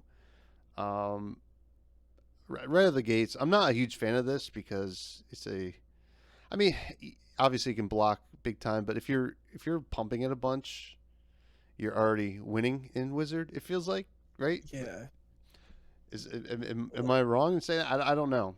It seems like that's what No. Wizard wants to do is play a bunch of wizard cards. So why not have, instead of a defense reaction, another wizard card to start throwing at their face? Yeah, the like awkward thing right now is there aren't actually that many enablers to allow you to at least consistently play at instant speed on your opponent's turn. Like there are ways you can do it with like Storm Striders and with Kano's ability, chaining together like what is it, Stir the Ether Winds to give your next thing can be cast as though it were an instant and stuff like that. But it's not anything that's like reliably built in that you can repeatedly do. So it feels like more often than not, you're probably going to have Sigil of Parapets in your hand and not be able to play at instant speed, at least not in a way that's like good. So this is definitely the card that they spoiled or they like teased on Twitter where they were like, oh, this is a 1-cost card that can potentially defend for 10. But like I really don't see this defending for more than 4, and in that case, why not just play Sink Below? Yep. I think this card it has a high ceiling, and it will get better as if we get more ways to like play at instant speed. But like even if you look at it here, the rest of the cards for Wizard that were printed in Everfest, none of them like allow you to play at instant speed other than Icelander. None of these have the you can play this as though it were an instant blah blah blah text. So yeah, I think Sigil is maybe it probably falls in the same place as like Etherize, where at some point maybe it will be good, Yeah, yeah. but right now I don't want to pull one. No, no. I would say low stale, low stale. Yeah, low stale. It has Uh, potential. yeah. That's what I thought. Um, Aether Wildfire's next. This one's pretty cool though. This is Majestic. It's a red pitch. Cost 2. Wizard action. 3 defense. Deal 4 arcane damage to target opposing hero. If it was played during an opponent's turn until end of turn, action card effects that deal arcane damage deal that much arcane damage plus X, where X is the damage dealt by Aether Wildfire. Yeah, this is a seems like a shoe in for our boy Kano. Yeah, I think that this is the exact opposite end of the spectrum from Sigil of Parapets. I think that this card is really Oh strong. yeah. I'm for sure gonna lose to this card a decent amount. The fact that like one of the most awkward things about playing against Wizard for me is even if you like kit yourself out as much as possible and you get like Arcane Barrier 3, maybe even up to 4 sometimes if you're feeling really scared. Um, let's say you're doing Arcane Barrier 3. That means you can barrier reliably 3 of this. Uh, what they're likely going to be doing, because it gives them the maximum amount of benefit, is on your turn, they're playing this, and they're buffing it with Crucible, which means it's 5 damage, which means it gets 2 through if you barrier all 3 of the remaining, and then it buffs every other attack or every other wizard action by 2 for the rest of the turn. Oh my god. So I think it's really good for like aggressive decks like Kano. It's really weird in the mirror. It makes the game super tense and maybe down to like a one-turn game if you're playing Wizard versus Wizard. But the one thing that I'm actually excited the most about is having it as like a mid-range either value or like a finisher in Icelander. Oh yeah. After you slow the game down a decent amount, you play this on your opponent's turn after like probably taxing their resources by a decent amount, and then casting like 1 or 2 other cards and just having them be buffed up. Even if it's like if you get through like say 3 damage or 2 damage with this Ether Wildfire and it buffs the rest of your stuff. Even if you played like a blue zap, it would be for 3 damage. Okay. And and like that doesn't seem like a lot, but in a game in a matchup where you're trying to slow the game down as much as possible and get in incremental stuff, Yeah. like that might Huge. not be insignificant. Mm-hmm. Yeah, you're right. Like it's not as flashy as it would be in Kano, but I think it's still going to be pretty strong in Icelander. Yeah. What are you gonna give it? I think that this is for Wizard. This is a solid fresh to death. I think that this card like is a huge build around and an absolute game ender, especially with how it functions with forked lightning, um, because it would buff however much it does buffs both sides of forked lightning, in addition to all the other buffs you want to put on it. Oh, yeah. Um, so I'm gonna I agree think with it's you. just really good. It Yeah, seems so strong, and I don't want to play against it. But yeah. I'm gonna lose to it. I'm gonna yeah. die. Next is Scour. This is interesting. This is a blue pitch, X cost, 3 defense, wizard action. Destroy X target aura tokens and/or auras with cost 0, controlled by target hero. Then deal arcane damage to that hero equal to the number of auras destroyed this way. Goodbye, Soul Shackle tokens. I guess Seismic Surges if you catch them at the right time, and Yep. uh, I kind of I cool. really it's like the what's that Runeblade card? The Runic Reclamation. This one also makes Prism cry Oh a lot. yeah, It does double duty against Spectral Shields. Because if they have 6, you pay 3, pop 3 of them, deal 3 damage, which gets eaten by the remaining 3. oh my god, it's so good. I love it. I Yeah, love it. You know, anything that's yeah, good against Prism, I'm on board with.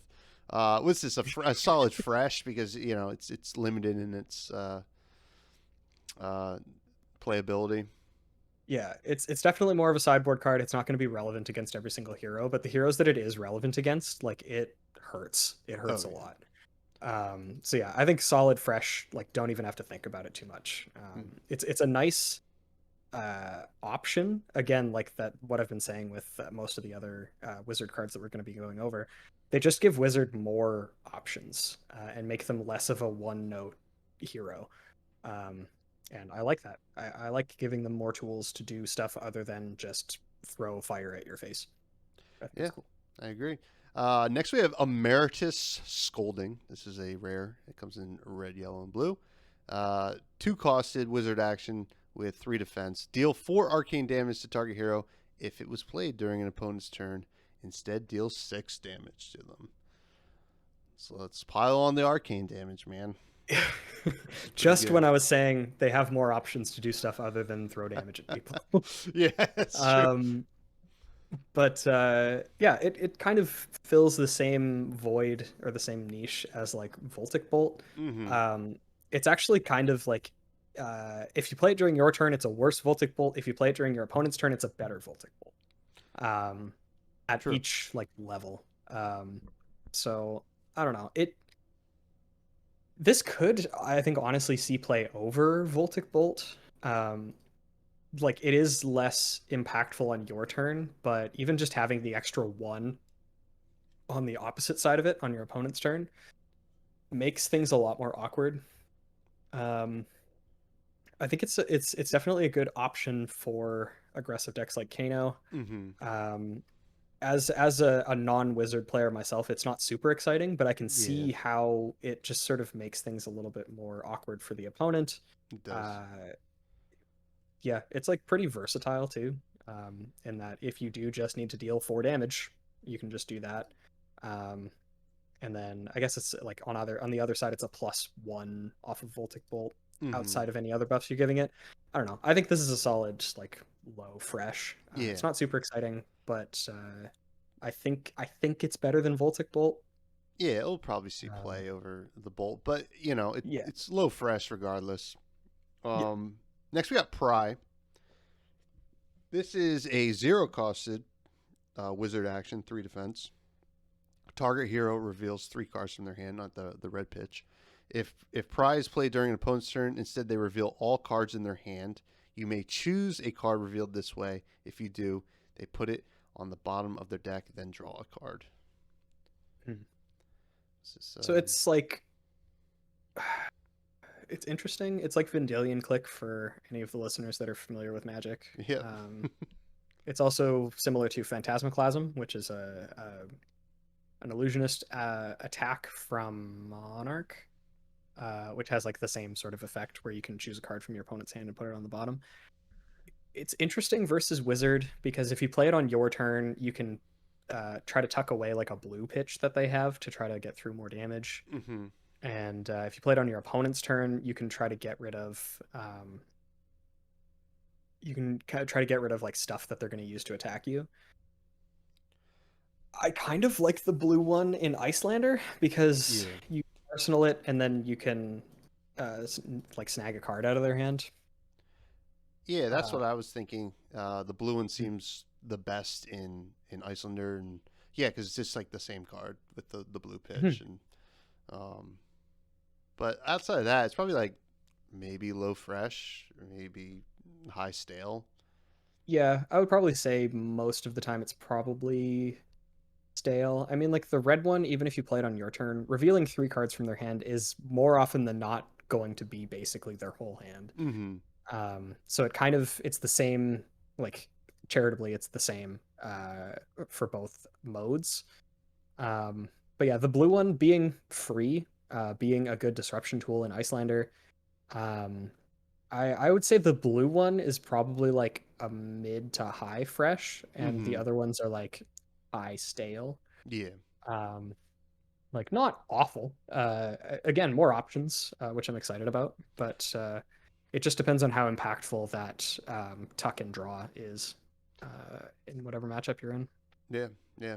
Um, yeah. So the blue, the better one. Mhm. Now we have pyroglyphic protection. This is a wizard aura. If your hero would be dealt arcane damage, prevent 3 of it that source would deal at the beginning of your action phase. Destroy the pyroglyphic protection. It costs 2. And it defends for 2. So sideboard card for wizard. Yep. Yeah. Yep. I would say probably like sideboard card versus the mirror. potentially the blue one versus like rune blades. Mm-hmm. Like the effect just objectively is like really strong, Yeah. because preventing 3 from every single source is great, because that's obviously in addition to your arcane barrier that you can get. um, but just like the fact that it costs 2, the fact that it doesn't have go again, um, it's a little bit awkward. I think if it was less awkward, it would be like it would be inversely a lot more powerful. Mm-hmm. So it probably has to be this amount of awkward. Yeah. Um, but yeah, I think it's like it could. I could see a world in which this is like an actual like real consideration for a sideboard card, Yeah. which probably means like high stale. Yeah. Um, Sideboard, high stale. Yeah. We'll throw that yeah. there. Next is Timekeeper's Whim. This is a 3-costed wizard action, 3 defense. The red one deals 5 arcane damage to target hero, and if it is played during an opponent's turn, put it on the bottom of your deck. I don't really like the rate on this. Yeah, the rate is weird because it's like again drawing comparison from the only other wizard card that I seem to know, for Voltic Bolt. Uh, also deals 5, costs 2. Yeah. So this costs 1 more, and the upside is if you play it on your opponent's turn, you get to tuck it. So obviously, with that all being like Is that worth within the extra consideration, resource? is it worth the extra resource? Do you really anticipate the game going that long that it makes that Mhm. much of a difference? Um, I'm low Outside of that, stale though, on that. the art is phenomenal. I Yeah, actually it's so love the art wacky. for this card. It's so crazy. I Yeah. love it. Um, but yeah, like the most the most utility I could see for this is in an Icelander deck where you're anticipating the game is going longer and having the Mhm. extra resources is really important. But outside of that, I think this is like low stale. The rate is just a little bit too much to crawl over. Yep, I agree. Low stale for Timekeeper's Whim. Mhm. Now we have Illusionist. Um, so I actually really love the art on this card. Crown Yeah. of Reflection. This is the Yep. Majestic Illusionist head equipment. 0 defense, but it has Arcane Barrier 1. Has an instant. Destroy it. Destroy target illusionist aura you control. If you do, you may put an illusionist aura from your hand into the arena with cost less than or equal to the aura destroyed this way. Activate Crown of Reflection only during your action phase. So, a strictly better Norrøn Hood. Yeah. It's It's like the the slot that this is competing with is not necessarily Nullrune Hood. It is Halo of Illumination. mm-hmm. Um, which Halo of Illumination is really good because it allows you to turn on your Vestige of Soul. It allows you to, get a card into your hero's soul so that you can banish it and get a spectral shield. Like, there's a lot going. Even though Halo of Illumination is just a common, it's really strong for the common for a Yeah. headpiece. Um, there are a few things that make this like a little bit awkward in my eyes. The fact that you can only do it during your turn. Mm-hmm. The fact that you have to put an aura from your hand that either costs the same or less, is a little bit awkward. I did start my uh, my appraisal of this card before seeing some of the other auras that we got. Mm-hmm. So that might change a little bit, but I mean, if you really don't need your Halo of Illumination in a matchup where you would need Arcane Barrier, this is just strictly better than Nullrune Hood. Yeah. So the art is absolute, like fresh to death, plus plus plus. Yep. Art is spectacular. Knocked it out of the park. The effect itself, I could see it maybe being useful, but I think it's, in terms of the equipment that we've seen thus far, it's like a high stale, mid stale even. Yeah. Yeah. It's a little restrictive. It's one to look out for with more auras getting printed, I think. But yeah, high stale probably. But yeah, beautiful art, love it. Next we have Fractal Replication. This is a Majestic Illusionist attack. 0 cost, red pitch. It has star star. What's that mean? When you play or defend with Fractal Replication, it gains the abilities and effects of all illusionist attack action cards on the combat chain. Its attack is equal to the greatest base attack among illusionist attack action cards on the combat chain, and its defense is equal to the greatest base defense among illusionist attack action cards on the combat chain. Yeah, I think this card's insane. Yeah. The fact that it's free, the fact that most illusionist cards are like overcosted to begin with. I can't remember. There was a lot of back and forth discussion about whether or not if you phantasmify a non-illusionist card, like say you cast Phantasmify on Command and Conquer, it makes it an illusionist attack, but I don't know if you say play Phantasmify and then crack your Dreamweavers, like the gloves that make your attacks lose and can't gain Phantasm. I don't remember what the determination was over whether or not it actually keeps the Phantasm there and then brings it over to Fractal Replication. Even though it like technically can't lose. I guess maybe because it doesn't have it. Maybe I'm overthinking it, but anyway, even just as an attack for 0, I think this card's crazy. I think it's obscene. Yeah.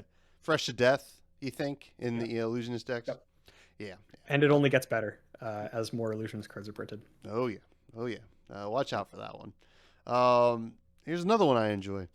It is Miraging Metamorph. This is a Majestic illusionist attack. It's a 1 cost, red pitch, 7 attack, 3 defense, has Phantasm. When it is destroyed, create a token that's a copy of an aura you control. I mean, this card's insane too. I think this card is also fresh to death.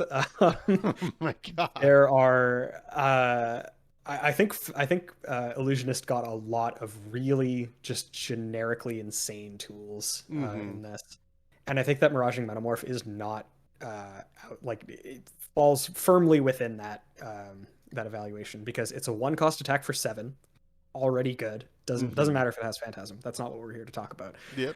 But if your opponent blocks it in the way that benefits them the most, with a card that costs 6 or more to break it, you get to create a token that's a copy of an aura you control. That can be a Genesis, that can be an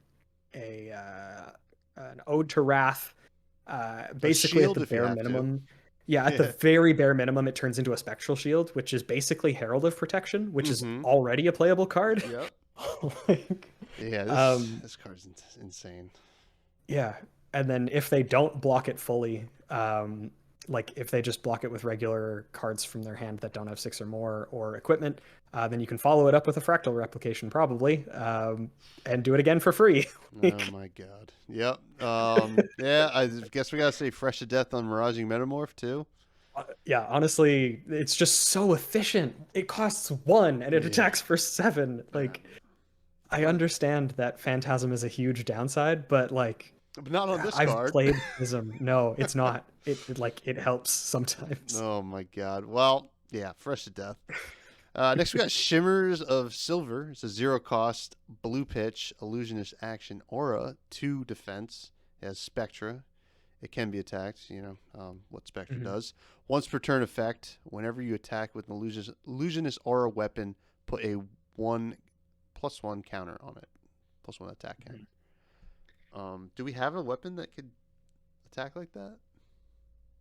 Yes. Every aura in Prism turns into a weapon if you have Luminaris. Yep. So it's very good. It's really good that it's a once per turn effect, because otherwise this card would be unbelievably insanely busted. It would double the damage of all of your spectral shields and all of your existing auras. On the first turn, and then only get more out of hand from there. The fact that it's once per turn is like a lot worse, but fine.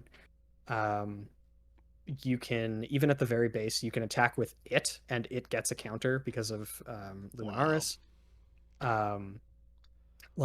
It's a very generically good card. I wouldn't say it's quite at the level of the other two, but like what I was mentioning before with Crown of Reflection, Like this is one of them. We got new auras that cost 0 Yeah, for yeah. Prism. So like with Crown, you could break a spectral shield to put this into play, and get around the fact that it doesn't have go again, sort of thing. So So, great. So great. so yeah, I would I say think this high is like fresh. yeah, yeah. Yeah. I would say yeah, either mid to high fresh. I think this card is really solid. The fact that it costs 0 is great. Pitches for 3, also great.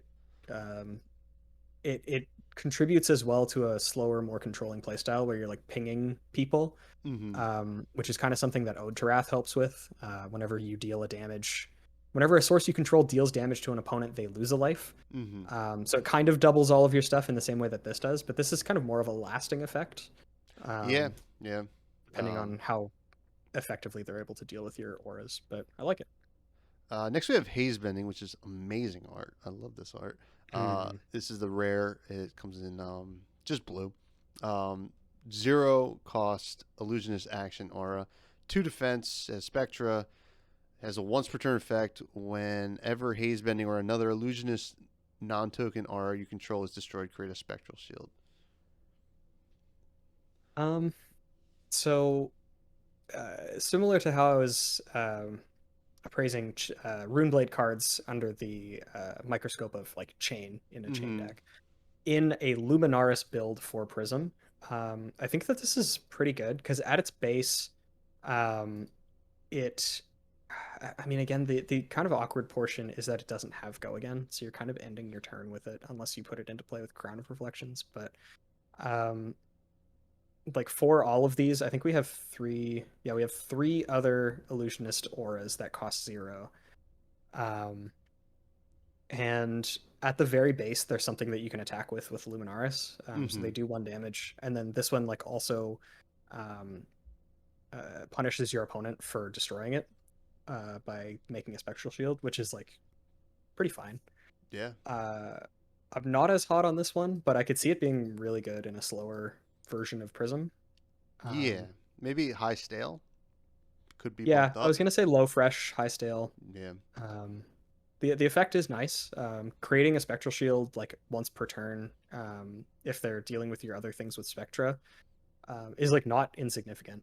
Um, Even getting 1 is great. So Yeah. This next one actually I think could be pretty good. Passing Mirage, pitch for blue, 0 cost, illusionist action aura, 2 defense, spectra. Your first illusionist attack each turn loses and can't gain phantasm. Fun. yeah, I think this is a great passive effect to have. Yeah. Especially considering we have fractal replication, to if that ruling works the way that I think it does again, the fractal replication wouldn't have phantasm either, which means you just have a free gigantic attack. Oh my god. um, yeah, I think that passing mirage is really good, and again at the very base it's an aura that can attack for 1, and I like it. I think it's a solid fresh. Yeah, Yeah. yeah, I'm into fresh. That's easy. Pierce Reality is the next 0 cost illusionist action aura. Pitches for blue. Your first illusionist attack or first illusionist attack action card you play each turn has +2, and this also has Spectra and Defensor too. If it was just attack, Mm-hmm. I mean, it would be a lot stronger, obviously, and maybe be a little bit too strong. But I think as it is for attack action card, it's kind of like that Majestic that Mechanologist got, Yeah. the whatever it is, Pounder. Um, Teclo which Pounder. yeah, Teclo Pounder. Which kind of says something that this is a 0 cost rare, and the Mechanologist one is a 2 cost Majestic, Yeah. and that they're like kind of the same card. I don't know if I'm vastly undercomplicating things or not, but I think it's like reasonable.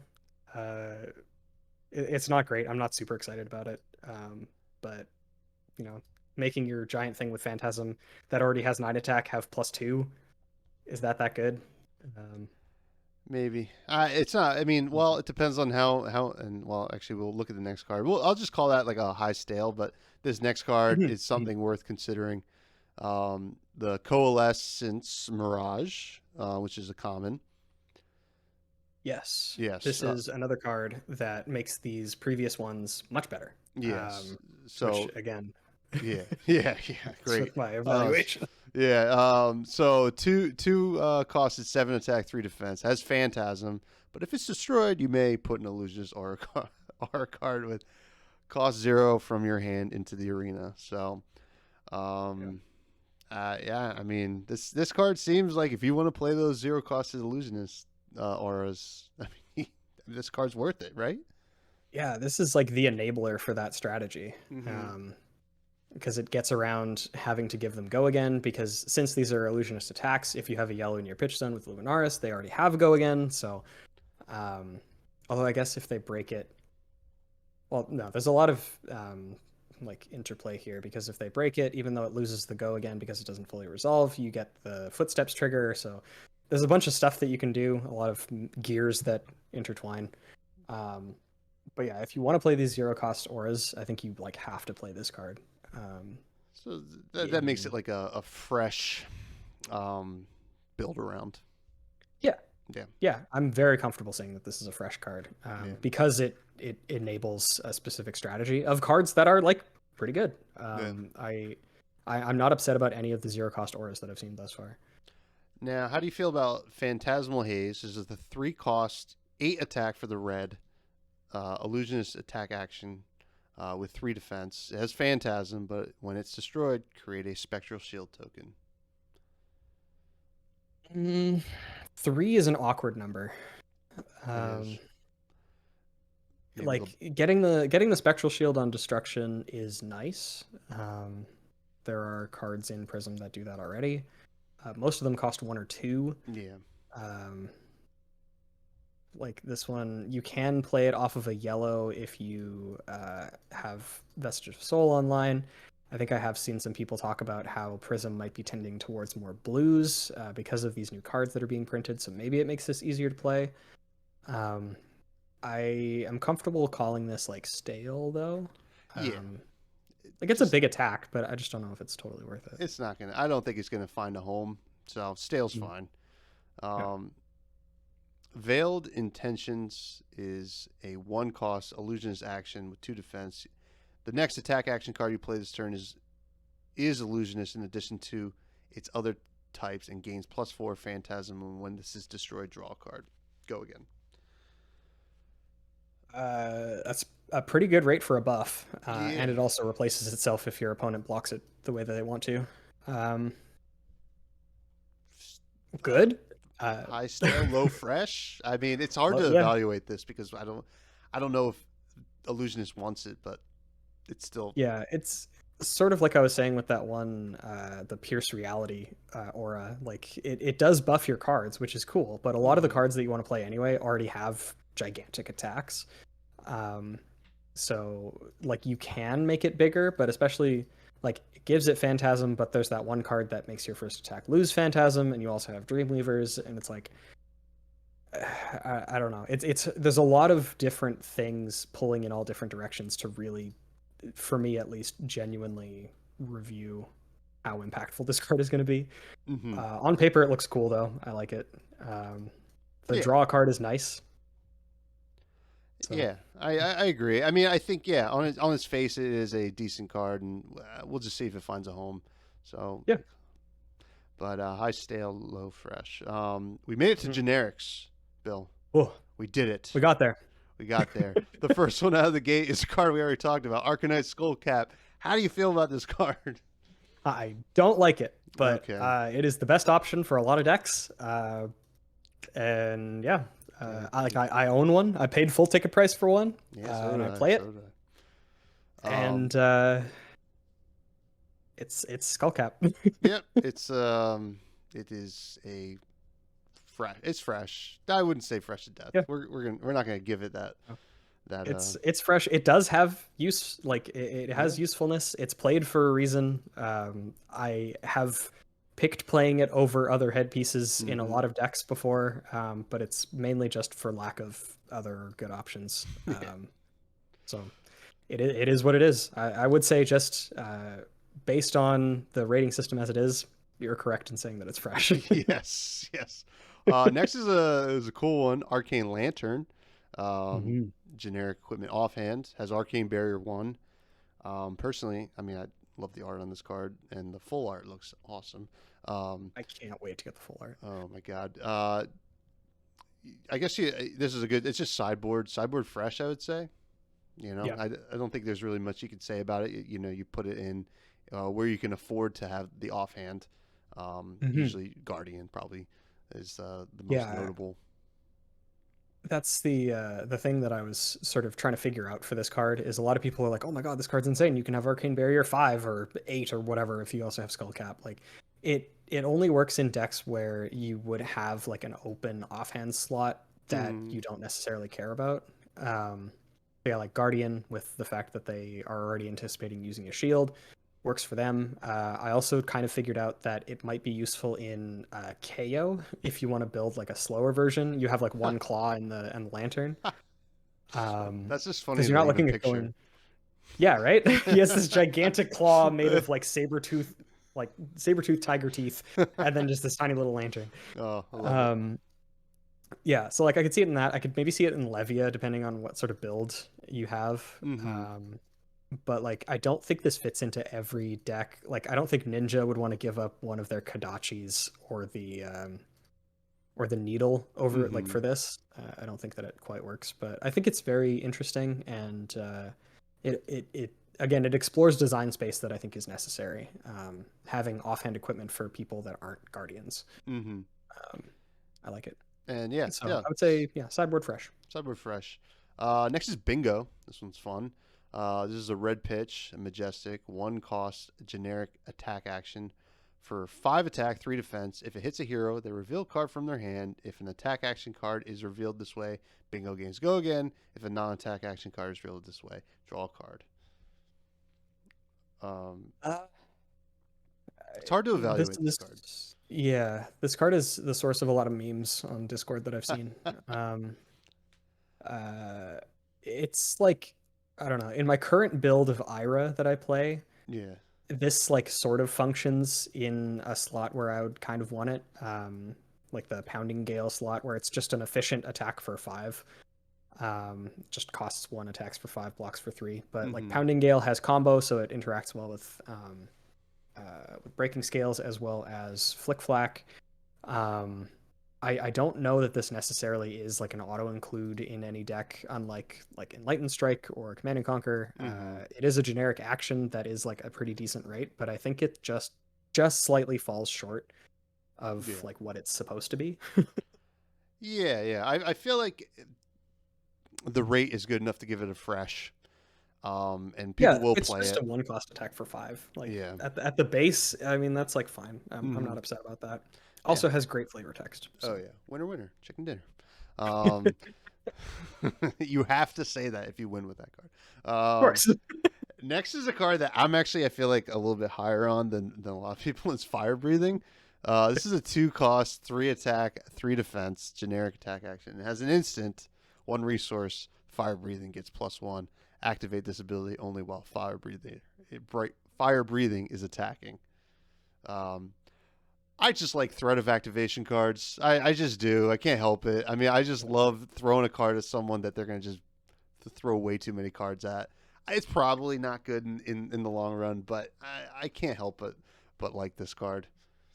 I don't know. I like it too. I've seen some people say that it belongs in Starvo because you play like such high pitch costs anyway, Mm-hmm. and just have it be like a game finisher type deal, or Yeah. even just something to threaten tempo away from your opponent. So I like it a lot too.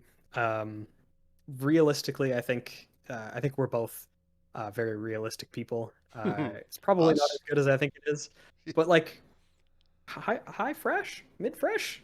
Yeah, I would just solid fresh. I'm not. I'm gonna be a real person, I guess. But Too realist. I'm excited.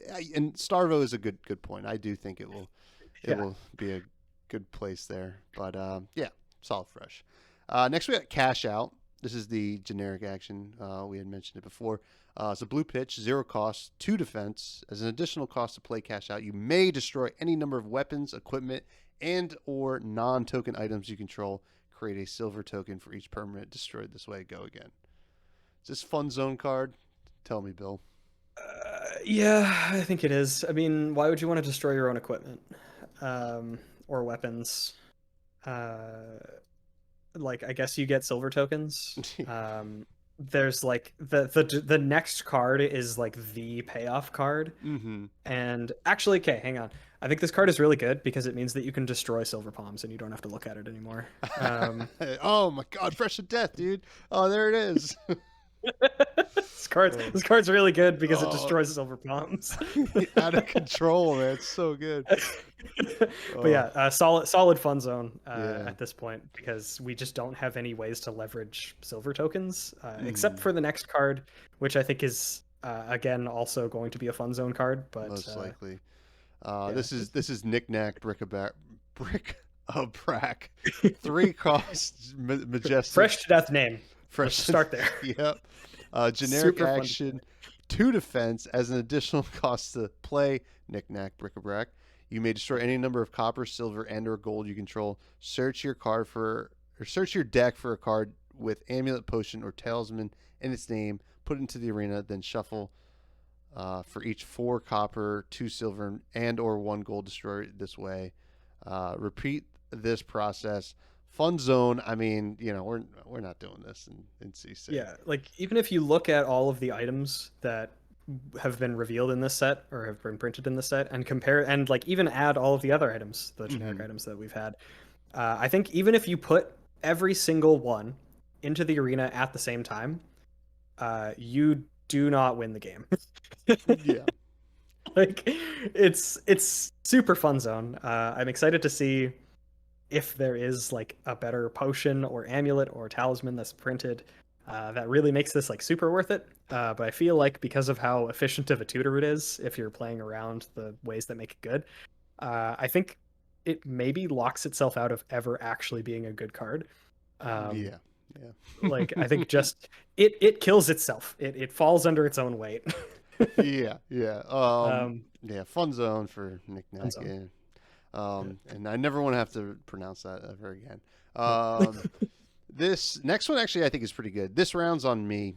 It's a blue pitch, Majestic, generic action. Defense for 3. Cost 1. Each hero draws a card until the start of your next turn. Attacks that target you have -1 attack. Go again. I think this has a lot of utility against some decks. Ninja, illusionists, like spectral shields coming at you. Yeah. Against illusionist, it's really good. Against the Benji combo, it like potentially saves you a lot of life, which could potentially get you into a point where they don't just kill you in one turn if that's the route that they're going. The letting them draw a card is kind of awkward, but if like, for example, you're playing Valda, you get a Seismic Surge off of it. And if you're playing the Earthlore Bounty chest, you get 2 Seismic Surges off of casting this card. Yeah. Like, I don't know. I think Guardian really likes this card in the sideboard. So yeah. So I'd say like low fresh sideboard. Yeah. I think it depending on how the meta shakes out, it's like from what it looks like, it's probably going to be pretty solid. I love it as an option for sure. So we got a couple cards coming up here that are all seem very fun zone to me. First of all, Life of the Party, which was spoiled early because it was in the Armory list. It comes in, it's a rare, red, yellow, blue. Cost 2, 4 attack for the red, 2 defense. You may discard or destroy a card you control named Crazy Brew rather than pay its cost. If you do, choose all modes. Otherwise, choose one at random. Life of the Party gains. When this hits, gain 2 life. Life of the Party gains 2 attack. Life of the Party gains go again. This is fun zone stuff. I don't think nobody's playing this seriously. Very cool. I like this card. Like it requires you to play a card that is largely bad in order to make this into like it's a free attack for 6 with go again, and if it hits, it gains 2 life. Like that's good, but it's a 2-card combo that doesn't really function outside of that. So yeah, I would say solidly fun zone as well. If this was too consistent, I think it would be way too strong, Yeah. which is why it probably isn't as consistent as even I think it might be. So it's like probably worse. Yeah, yeah. Yeah, well, I mean, yeah, fun zone for life of the party, which, Yeah. it's fitting with the name. Cool art. Um, Next we got High Striker. This is comes in red, yellow, blue. This is a generic action, 2 defense, 0 cost. Next time an attack you control hits this turn, create 6 copper tokens, more copper, and it has go again. Fun zone. I mean, maybe Kasai, right? That's kind of what I'm thinking. Like, it's also weird how this scales. So the blue one is 2, the yellow one is 4, and the red one is 6 copper It's tokens. so strange. Yeah, instead of like a more linear, like 6-5-4 sort of deal. I think the fact that this is worded like Plunder Run, in that it's the next time an attack you control hits, as opposed to your next attack, like this on its own, the red one triggers or allows you to have the full Blood on Her Hands turn. Yeah. In Kasai. I honestly don't know if that makes it worth it. It probably doesn't. But the fact that just one card makes your opponent either overblock your Centauri Sabers so that you can't have a good Blood on Her Hands turn just like gifted to you, is like, I don't know, maybe worth a slot. Yeah. I honestly could not tell you. It's like mostly fun zone outside of Kasai. Yeah. Anything that makes copper or any money at this point is pretty solidly fun zone. Yeah. I would love to see somebody just like absolutely ranch somebody after casting High Striker and Kasai, hitting once, and then getting to Blood on Her Hands. Like, I think that would be dope. Yeah. Yeah, fun. We'll just give it a fun zone. I don't even want to think about how it's good in Kasai, because I don't think it is. Next we got pick a card, any card. This is a rare. Comes in red, yellow, blue. It's 0 cost, generic action, 2 defense. Look at target opponent's hand, then name a card. Choose a random card from their hand and reveal it. If it's the named card, create a silver token. Repeat this process thrice. Go again. Points for having thrice in the name. I know that was one of the hints that LSS dropped, but other than that, this is fun zone. Fun zone. It creates a silver token and does nothing else. Yeah. Like, even again, most charitably, play the blue in Icelander, and you get to make 2 silver tokens. Yeah. Cool. Like, this is for merchant whenever merchant becomes a thing. And it is not currently. So yeah, fun zone exists outside of rotten, so it's not rotten, I promise. Yeah. This one actually isn't fun zone. This is smashing good time. This is a 0 cost generic action, 2 defense. Next time an attack action card hits a hero this turn, you may destroy an item they control with cost 2 or less. If it was played from Arsenal, the next attack action card you play this turn gains +3. So we're looking at like a plunder run for destroying items, which is cool. I think this card will see play out of the sideboard against Dash. Yes, yeah, I think this bonks Mechanologist pretty good. I like that it's the plunder run wording on an effect that isn't as like game breaking as draw a card. Yeah. Like, obviously it's a lot more situational, but I think this is the sort of on hit effect that this specific type of wording should be used on. Yes. As opposed to like I've said it before and I'll say it again. I think drawing a card is the strongest thing you can do in Flesh and Blood. Yep. So yeah, I think this card is brilliantly balanced. I think it does exactly what it wants to do, and it makes Dash players cry, which is always great. I love to see that. Me too. I would say sideboard fresh. Yep, sideboard fresh. Next we got even bigger than that. This is a 0 cost generic instant. Play even bigger than that. Only if you've dealt attack damage this turn. Opt 3, then reveal the top card of your deck. If it has a attack greater than the amount of damage you've dealt this turn, create a quicken token and draw a card. I think this is a little narrow. I don't know. How do you feel about this? So it is narrow, but I think it very reasonably finds its home in Ninja decks because of how easily they could get this effect off. Like you attack for 1 with Kodachi and your opponent doesn't block it, because usually the second Kodachi, if you're playing Mask of Momentum, the second Kodachi is what they want to block, to disrupt the chain as much as possible. So you attack for 1 with your Kodachi, and then you've dealt attack damage. Then you can cast even bigger than that. Say it's the red one, you opt 3. You find something that has 2 or more attack, and then you get to draw it and get a quicken token. And this is an instant. Outside of that scenario, like you're absolutely right in that this is narrow, but in the right setup, I think it's very strong. It's like kind of a Gorgonian tome that gives your next thing go again. Okay. Yeah, I could see that. Yeah. But the later on in the term that you play it, the worse it gets by like a lot. Its usefulness drops down extremely fast if you don't play it after your first instance of damage, and if it's more than 1. Yeah. Okay. So what do you want to give it then?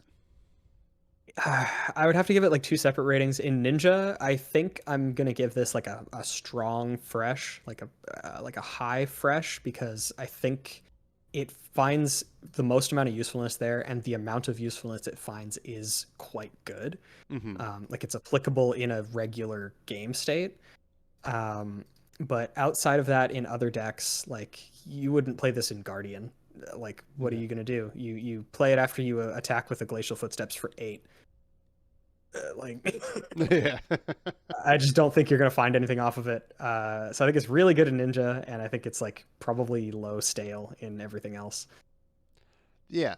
I think that's a fair evaluation. Now, we have a bunch of items, so it's been talked. I think I was thinking about a way that we can kind of attack these items. I'm gonna read them off just because we're here at the end. I'm gonna read them off, and you're gonna say yay or nay. And I think that's the best way to approach these, because they're all pretty narrow and Yeah, they don't have as much nuance as a lot of the other cards we've seen thus far. yeah. Once they print like the adult merchant hero that goes and fetches these every turn, I don't think we have whatever. But we'll see what they print for all these. But they printed quite a few. So let's start with Amulet of Assertiveness. This is a 0-cost yellow pitch item. Go again. Attack reaction. Destroy it. Target attack gains. When this hits, banish the top card of your deck. If it's an attack action card, you may play it this turn. Activate this ability only if you have 4 or more cards in hand. Nay. Nay. It's like not good after turn 1. Yeah. Amulet of Echoes. Blue pitch, 0 cost. Go again. Instant. Destroy Amulet of Echoes. Target hero discards 2 cards. Activate this ability only if they have played 2 or more cards with the same name this turn. Yay. Yes. Could be good. I think that the even just the threat of making them discard 2 cards. I was actually talking about this. I'm just going to quickly tangent. I know we were going to do this lightning round, but if say your opponent has if they're playing Briar and they have 2 Bramble Sparks in hand, instead of them playing both Bramble Sparks, they instead play 1 and do something else. They haven't fully stopped themselves from doing a thing, or Amulet hasn't stopped them from doing a thing, but it's made their turn less efficient and less effective. Okay.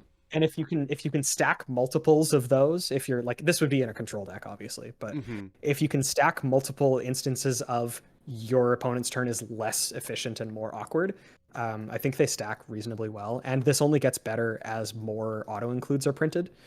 Okay. So I think this one is maybe one of the best amulets in the set.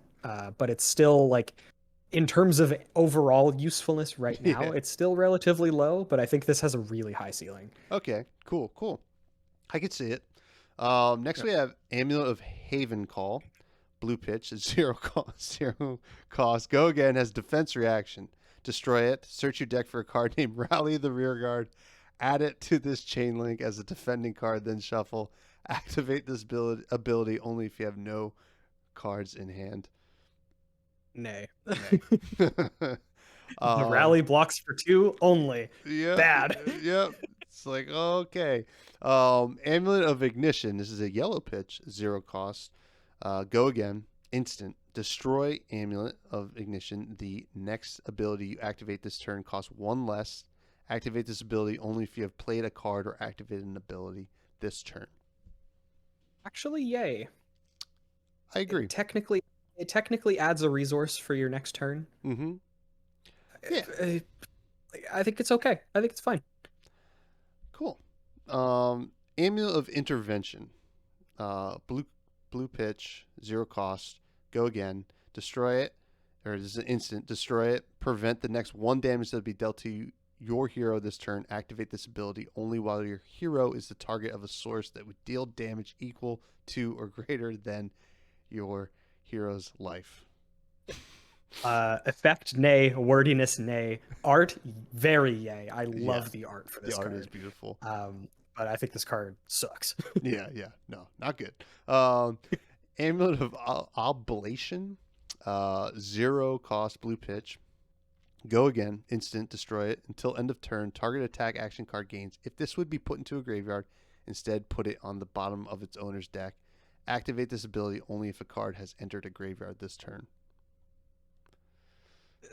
It kind of gives any card Drone of Brutality effect, but still, nay, it's so narrow and what? Yeah. Clarity Potion, 0 cost. Instant. Destroy Clarity Potion, opt 2. Yay. Yeah, I can see it. This fits the same niche as Talisman of or no, what's the headpiece that opts 2? It's like technically the same thing, except it's also a blue pitch. Yeah. So it's like I would play the headpiece in a decent amount of decks. I could see this even in like Icelander. I don't know. It's a blue pitch that you can cast for free. That's like kind of reaching, but I think it's opt 2 is pretty strong. So yeah, yay. Give it a yay. Healing Potion, blue pitch, 0 cost. Destroy Healing Potion. It has an action, and it says destroy Healing Potion, gain 2 life, go again. It doesn't inherently have go again. It's an action and not an instant. Nay. Why do they do that? I don't. Okay. Blue pitch for Potion of Seeing, 0 cost. Instant, destroy Potion of Seeing. Look at target hero's hand. Nay. Oh, good cards compared to my bad card I just played. I'm dead, but I know now. Oh, I'm playing a card called Potion of Seeing, and you're playing Command and Conquers. Things are going well. Potion of Deja Vu, blue pitch, 0 cost, instant, destroy it. Put all cards from your pitch zone on top of your deck in any order. Yay! Very good in Kano. Oh yeah. Potion of Ironhide, 0 cost, instant, destroy it. Attack action cards you own gain +1 defense this turn. Nay, it's basically Amulet of Earth. Yep. Potion of Luck, 0 cost, blue pitch, instant, destroy it. Shuffle your hand and arsenal into your deck, then draw that many cards. Yay! It allows you to have a 5-card hand. Yeah, it sure does. Like Talisman of Bounce is 0 cost, blue pitch. Go again at the beginning of your end phase. If you have less cards in arsenal than opposing hero, destroy it and put the top card of your deck into an empty arsenal zone you control. This one's actually a lot more complicated than the rest of them. I think this one's a yay. I think so too. It kind of gives you a free arsenal. It's at the beginning of your end phase, so it's kind of immediate. Mm-hmm. It's a blue pitch that costs 0 with go again. Like, I was initially going to say yay, but only for Ultimate Pit Fight. But, like, I don't know. It's like, this card is fine. Like, it doesn't block. It's not the most exciting thing, but... Yeah, we'll see. I think it's a yay.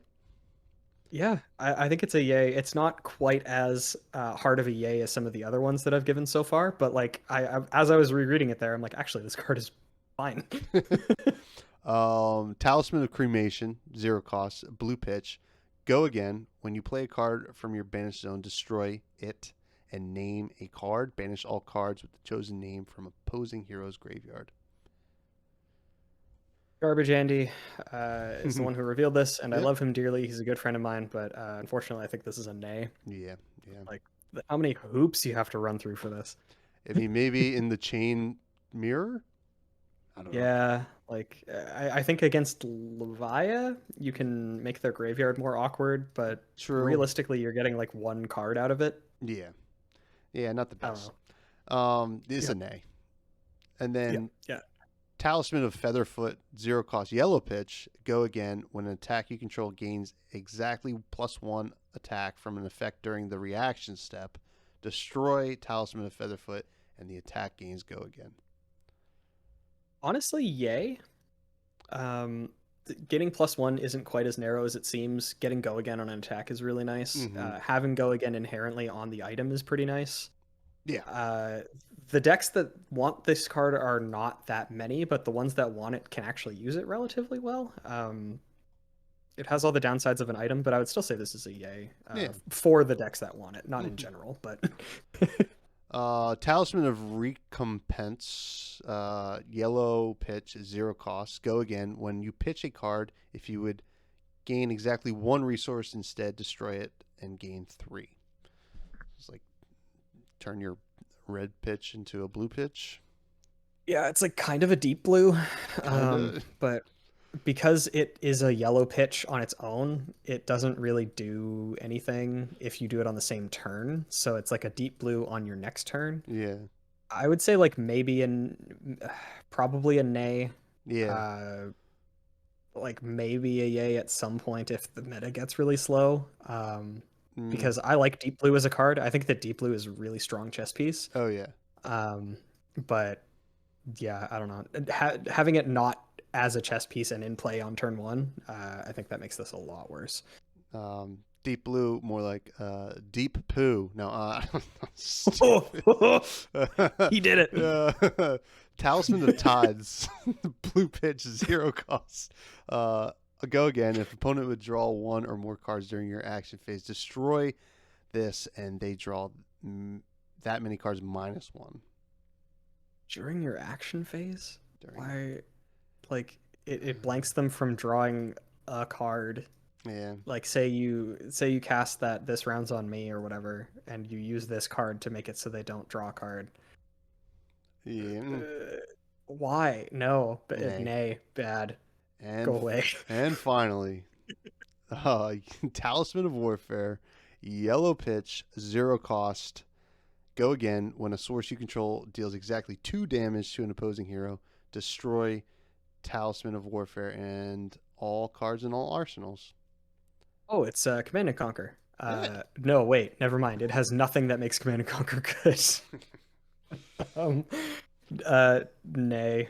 The activation requirement is super narrow. It breaks your own arsenal. Oh yeah. Like I wanted it to be good, but not like even with Benji, Rosetta maybe? Thorn. Rosetta Thorn, interesting. Still, I mean, you could just play good cards in that deck instead. You could just play good cards. I don't know. It's the fact that these aren't in play on turn 1 makes them like so much worse and way harder to really like evaluate properly. Like with equipment, it's super easy. Like with that one Talisman of Recompense or whatever. The fact that like Deep Blue is a really good card, but also you have access to Deep Blue at the beginning of the game. This is just a card in your deck. You can draw it late game, and it's horrendous. So yeah, like a lot of these, like destroying cards in arsenals is great. But like if you don't have a way to get your own card out of your arsenal and you only have one opportunity to deal exactly 2 damage to your opponent, then you're sacrificing your own arsenal and you have to play this card in your deck. Yeah, it's a nay. It's a nay. It's a nay. I wish it was better, but that is Everfest, Bill. We did it. That is all of Everfest. That was we had a couple breaks in between, but I think that was probably about 3.5 hours of talking about Everfest. Yeah. Hey, listen, really appreciate it, Bill. Yeah, I mean, like we did it. I had fun. I always have fun when I chat with you, buddy. Yeah, man, that was a great time. I wouldn't have stuck around if I didn't like actually thoroughly enjoy myself. Awesome. That's great. I didn't get a chance to talk about every single card, and that sounds like I'm being like facetious or something, but I was only focusing on like the big cards before, so like I didn't even look at, for example, like Thunderquake, Oh, yeah. Guardian Rare, and stuff like that. So like I actually have more appreciation for most of the other cards in this set, like Slice and Dice. I think Slice and Dice is gross. That card's really good. Yeah, that card's awesome, man. But Yeah. this has been a lot of fun. I'm pretty stoked for Everfest. I know you are too. as well. Can you please give the folks at home all of your plugs and where to find you and all that fun stuff? Absolutely. Well, first, I would like to preface with if you're still listening, thank you so much for sticking with us. It was a lot of fun, but it was also a lot of information. And I hope you guys are just as excited for Everfest as we are. I am, once again, Bill from the Spike Feeders. You can find us on YouTube at Spike Feeders Fab, F-A-B. You can find us on Twitter at the Spike Feeders. You can find me specifically at Twitter at Bill TSF. And I'm actually doing a box opening stream. I don't know when this podcast is planning on coming out, but if it comes out before Friday the 4th, I'm doing a box opening stream with DM Ramada and Red Zone Rogue. We're going to be opening cases all at the same time, having a good time, and hopefully pulling better cards than each other. Yeah. And This will be just out about covers it. the day before that. So Nice. Okay. Well, everybody tune in tomorrow to me. Yeah. But yeah, Cool, thanks man. so much, Tommy. This is a great time. Always a blast to talk to you. Yeah, man. And I hope we can do this again for the next set that comes out. Oh yeah, it'd be a lot of fun. We'll probably break up the next one because it'll be a full set. And but yeah, great time, Bill. You guys can find me on Twitter at FreshBudsPod. Email the show freshbudspod@gmail.com. Subscribe to the YouTube. We did a visual version of this as well. And yeah, it's all been great, and stoked for Everfest, and you guys have a great weekend.